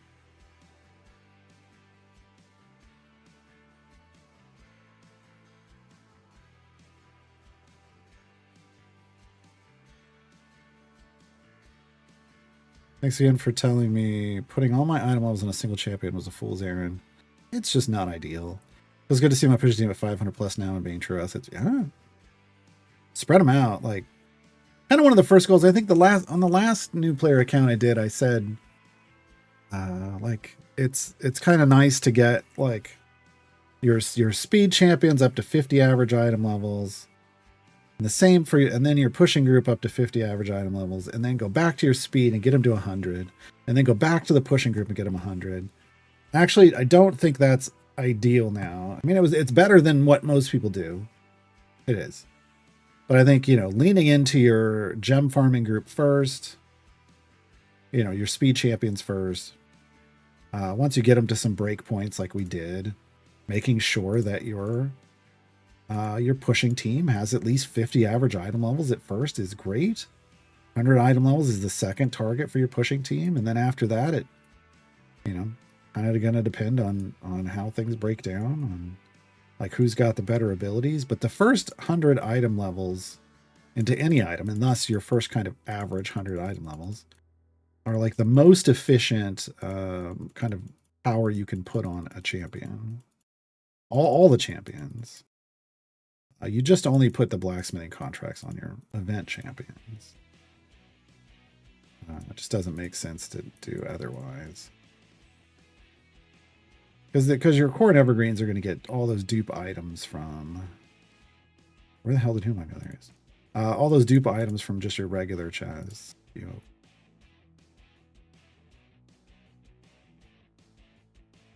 So like right now, I want to get whom on ideally a couple 100 item levels. But it really just depends on where they're at when I get Sentry, because Sentry has a pretty efficient item level investment. Also, I've really been holding off on Eliwick. She could go higher. But I felt like getting Human at least to 100 average item levels would speed us up quite a bit, and then I could start dumping more into Eliwick to try to get her to 100% per card. Right now we're what? Those are moons, so 3 into 17 is going to be 50 something percent. 56 and change. So she's got a ways to go, but I was really hoping we'd get lucky and pull this. Because this 40% buff makes me need fewer item levels on her to cap her out.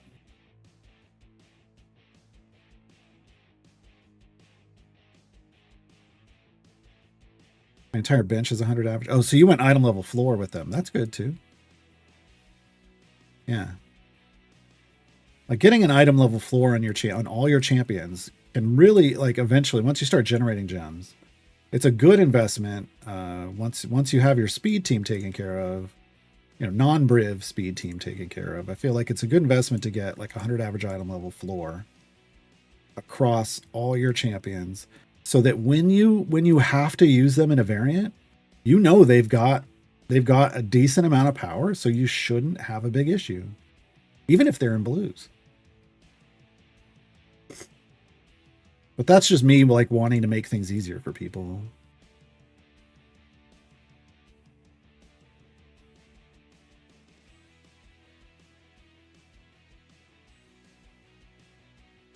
Nice, Death Job. Where's her cap? I don't know I don't know. I don't have that in my notes yet. Like, item-wise, I don't have a table for that. That's something I gotta get added to her guide when I rework her guide. Yeah, College Tom, if you know the values for ungilded, shiny, and golden, that'd be great. But see, here's the thing: you kind of need with and without the feet, right?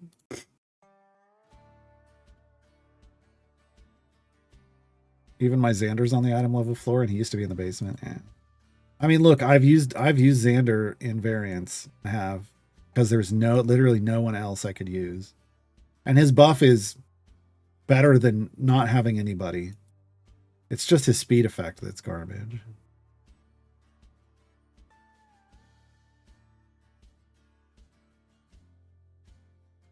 Like when I was talking about Conquest Dark earlier, like there's a lot of different classes you can be in this game. And a lot of different, like, origins. But like figuring out the one that lets you farm all the resources that buff give you all the permanent buffs, just to make, and level up all your abilities, so then you can just, wreck with all the classes. It is nice. It's kind of a Briv gem farm. It's a bit of a Briv gem farm. It really is. And it's funny that I went straight for that, because you can. Like, the moment I was started off with range stuff, because that was just easier for me to kind of grok in my head for those survivor likes, because that's what I'm used to doing. I'm not used to having like melee survivor situations, because I played, I did Deep Rock Galactic Survivor, and then just a bit of a mini game that Raid had that with a ranged DPS. So I just had to get my head around it. Once I got my head around it, I was like, oh, I can just treat it like an MMO now. I know this. I know how to make unkillable tanks, and, well, virtually unkillable tanks in MMOs. That's my joy in an MMO, is being the person that doesn't die in PvE and PvP.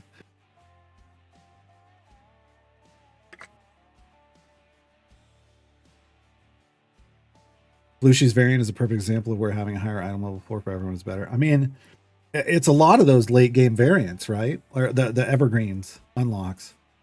Blueshy, Crux, Ren, they all benefit from having a good distributed power. A deep bench with good distributed power. Which doesn't mean legendaries. It just means good gear, good item level. Yeah, Call Sham, you can post them in. Yeah, you can post them in the chat. Yeah. With the feet, 1287 on guild. Wow, that's higher than I thought it was going to be. 775 shiny, 519 GE. Okay, so that's so I can take her up to 500 item levels and still not have to worry. But she does have the golden epic. That's good to know. That's good to know. I thought I was worried that I was getting close because Diana is at 150 and she's capped, and I went over the item level she needed. She didn't need that much. Once we got both feats and this shiny, she was overcapped.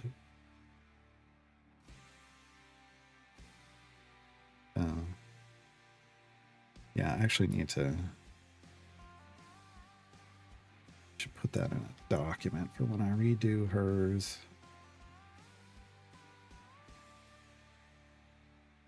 A note for that? Yes, that's here.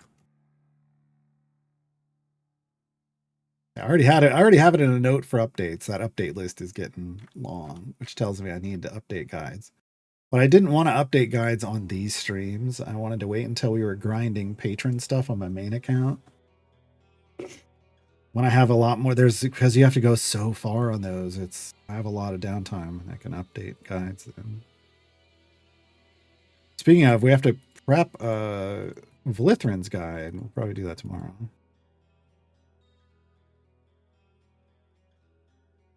Diana, you don't even need to get to 200. I mean, well, I guess without shiny you might, but both that around there, like 150 with both feats and a shiny, she's capped.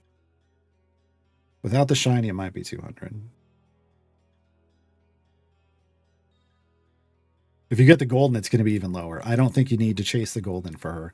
I don't even think I really needed to shiny her, if I'm being honest.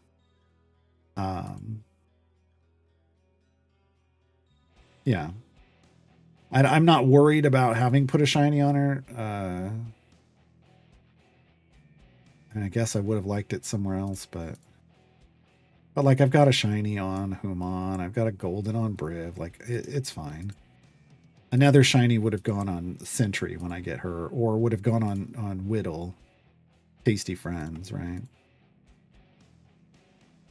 But you need both the feats, the cap at low item levels. Later on, you know, when you have lots of item levels, you can push your item levels up more and then just don't use the feats. And use the feat slots for power, right? Okay, this was perfect. Look at this. Almost out of potion, and we're right at the end. That's the timing we like. Yeah, I really liked that experiment, Mr. Blonde, especially with having the feats. But it got such a large number of complaints from the community, and I was like, "Oh, it was just very much a y'all are speaking from your perspective and ignoring the fact that there are like this is fantastic for new players." But nobody wanted to hear that from me. Nobody ever wants to hear that from me. Oh, that isn't what I wanted. Yeah, it's just unfortunate.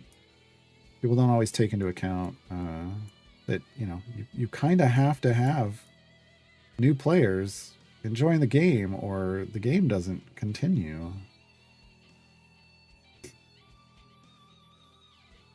You constantly have to have new players. I forgot to save the formation. I was like, why did I have to level that up again? You're not a new player, so you shouldn't stand up. Oh. Start with me. Let's start with me.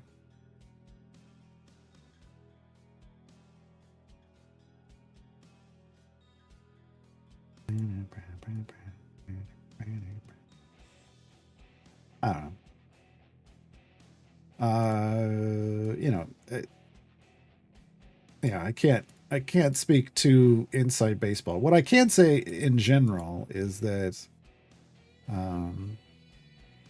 every game where I've had access to developers and had conversations with developers, like off the record conversations, which is why I can't like specifically give details.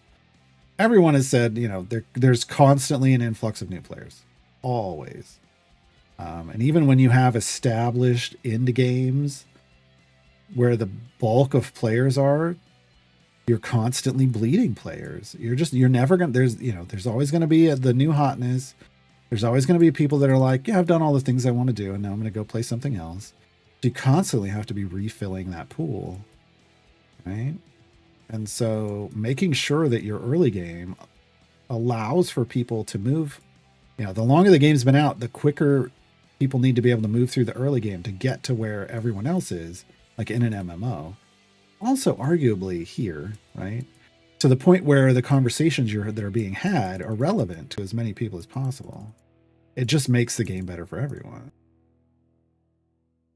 So if people start making too many changes, like starts ignoring the early game experience, suddenly the game starts dying off. Effectively, it feels like it, because it starts getting lower and lower numbers because there just aren't as many people making it through the new player experience to get to the established players.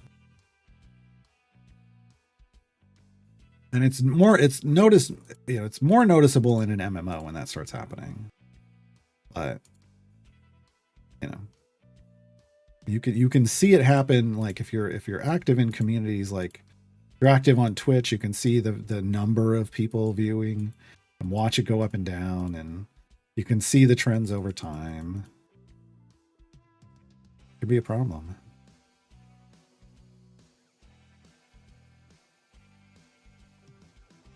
I have a friend who's a big Warframe player, and apparently their player survey results came out recently, and what was surprising to me was the veteran player base said the second thing they wanted the devs to fix was a new player experience.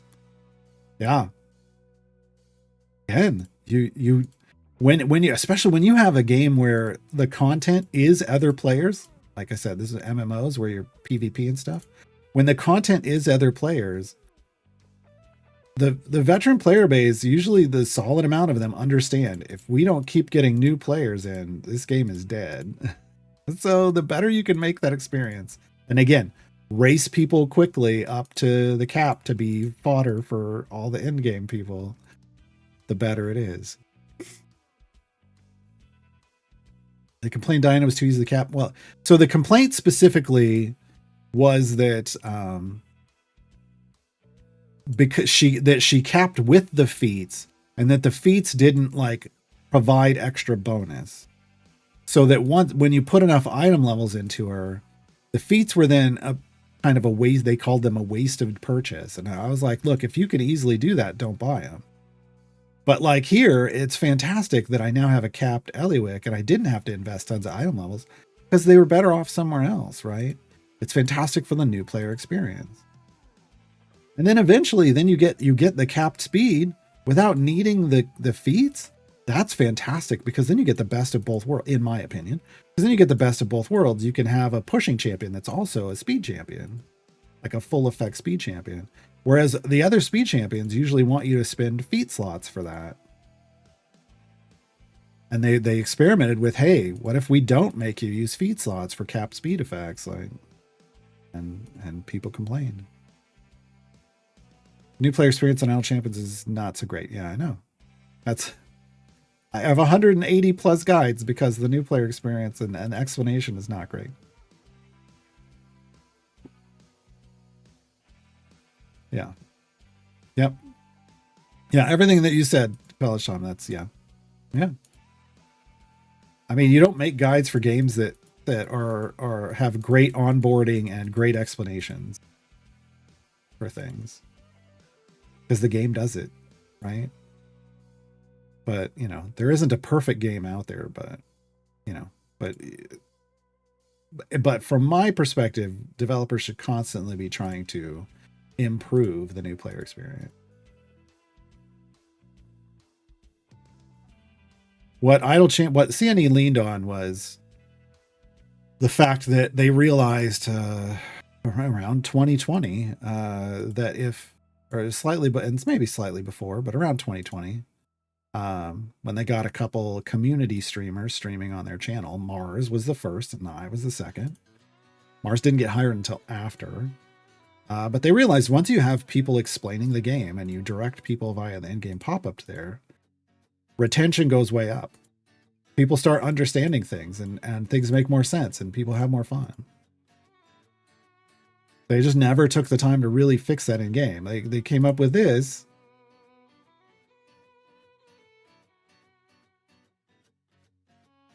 They attempted this. The data, and again, I believe the data here is right because I saw all the data kind of in trees and stuff before it got released. But the presentation is bad. The data here is bad and unhelpful for the most part. The presentation is bad in the guide quest.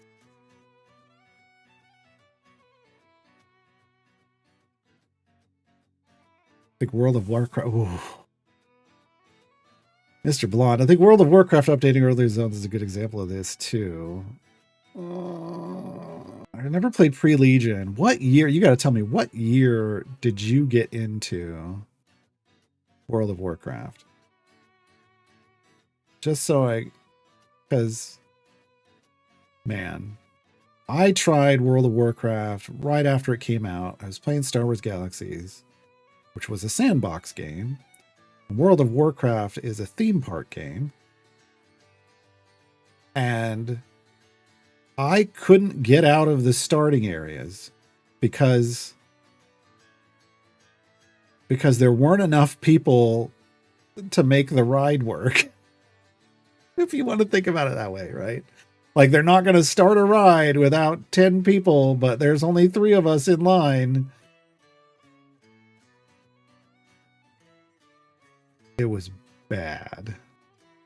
It was bad. And so I never played it again. Dropped it like it's hot. I had people who left the Star Wars and kept messaging me how good it was, but I told them I tried it. I can't get out of the early levels, and nobody wants to come back and carry my ass because you're all racing to end game. And they were like, "Oh yeah," because nobody. Like, I had one person who was like, "I'll create an alt," but then they showed up once and we got some stuff done, and then they never showed up again because they were busy with their guild.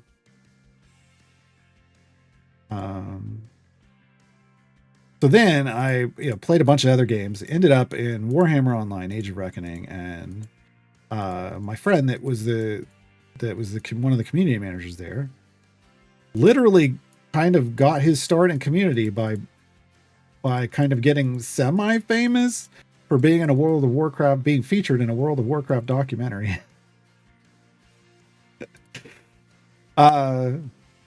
So he was like, "Man, you should try it." I was like, I'll try it.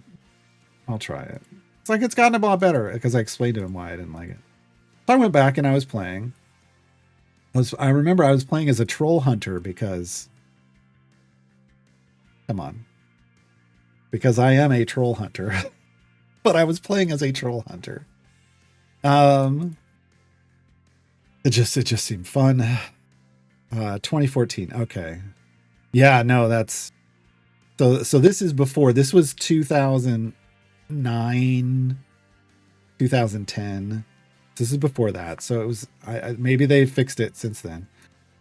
I was able to solo level, but the problem that came up was griefers could show up from the opposing faction and kill off the NPCs that were your quest drop off and pick off places, and utterly and completely prevent you from progressing through the game as a newer player. And the only answer anybody would give was, "Oh, well, yeah, but then you just have your clan come fix it, or you call out in whatever chat and ask for help." It's like, that is unhelpful. Wasn't in a guild or clan or whatever it was called there. And I shouldn't have to ask for people to cut. Like, it shouldn't be possible for them to do what they're doing and grief players this many years after this game came out. That tells me the developers don't care about the new player experience. So yeah, it was a horrible time. So once that happened once, and I literally was just kind of waiting, like, is he going to go away? I couldn't turn a quest. I couldn't leave this quest hub without turning these quests in and moving, picking up the next ones. And the guy was just killing the quest person over and over again whenever it respawned. And I was so enraged because at the time Warhammer Online had come out and they'd fixed this problem. and it was really easy. They made like there was an area that was the quest hub. They basically, you know, they electronic fenced it where if if it was your faction and you walked in, you were fine. But if it was the other faction and they walked into your quest hub, they immediately got turned into a chicken and aggroed all the NPCs who did who had massive health and did massive damage and just immediately got nuked. Easy fix. Easy fix. Yeah. So it was really frustrating, so I didn't play it again. And I've never gone back.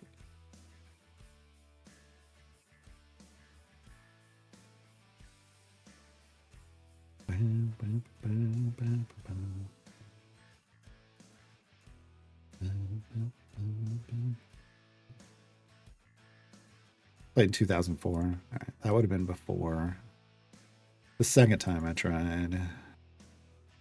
2004 would have been pretty. That would have been me in Star Wars Galaxies, probably.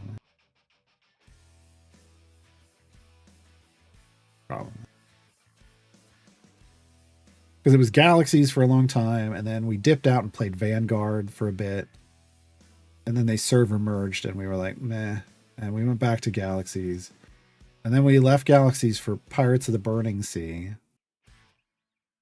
and then left Pirates of the Burning Sea after their server merge for Warhammer Online.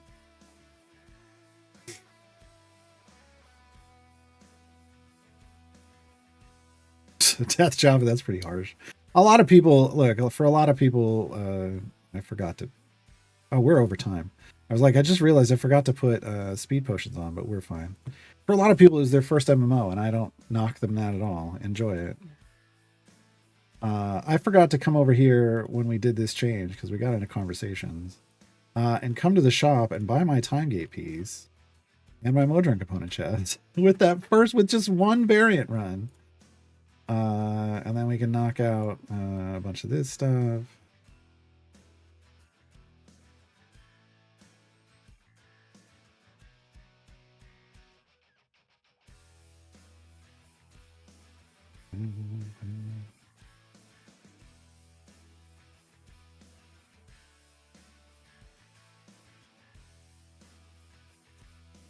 There. All right, so we're good. I'll finish this one off stream, but it's not going to be an issue. Name all but. So tomorrow when we go back, we'll continue this. We'll prep the guide for Vlithrin, because Wednesday the new event arrives. That's going to be it, folks. Thanks for hanging out.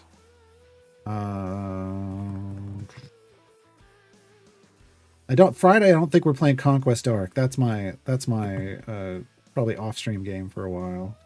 But I'm in a new game. Who does? We'll have a new game on Friday that just came out this week. Join me on Friday for other games, but today, tomorrow, Wednesday, Thursday. So tomorrow we're gonna do more of this and prep the event guide. Wednesday, doing the event and making the event guides, like filling them out for making that for Vlithrin. Thursday, probably event stuff. Probably event stuff. Thanks for hanging out. I will see you all tomorrow. Bye, everybody.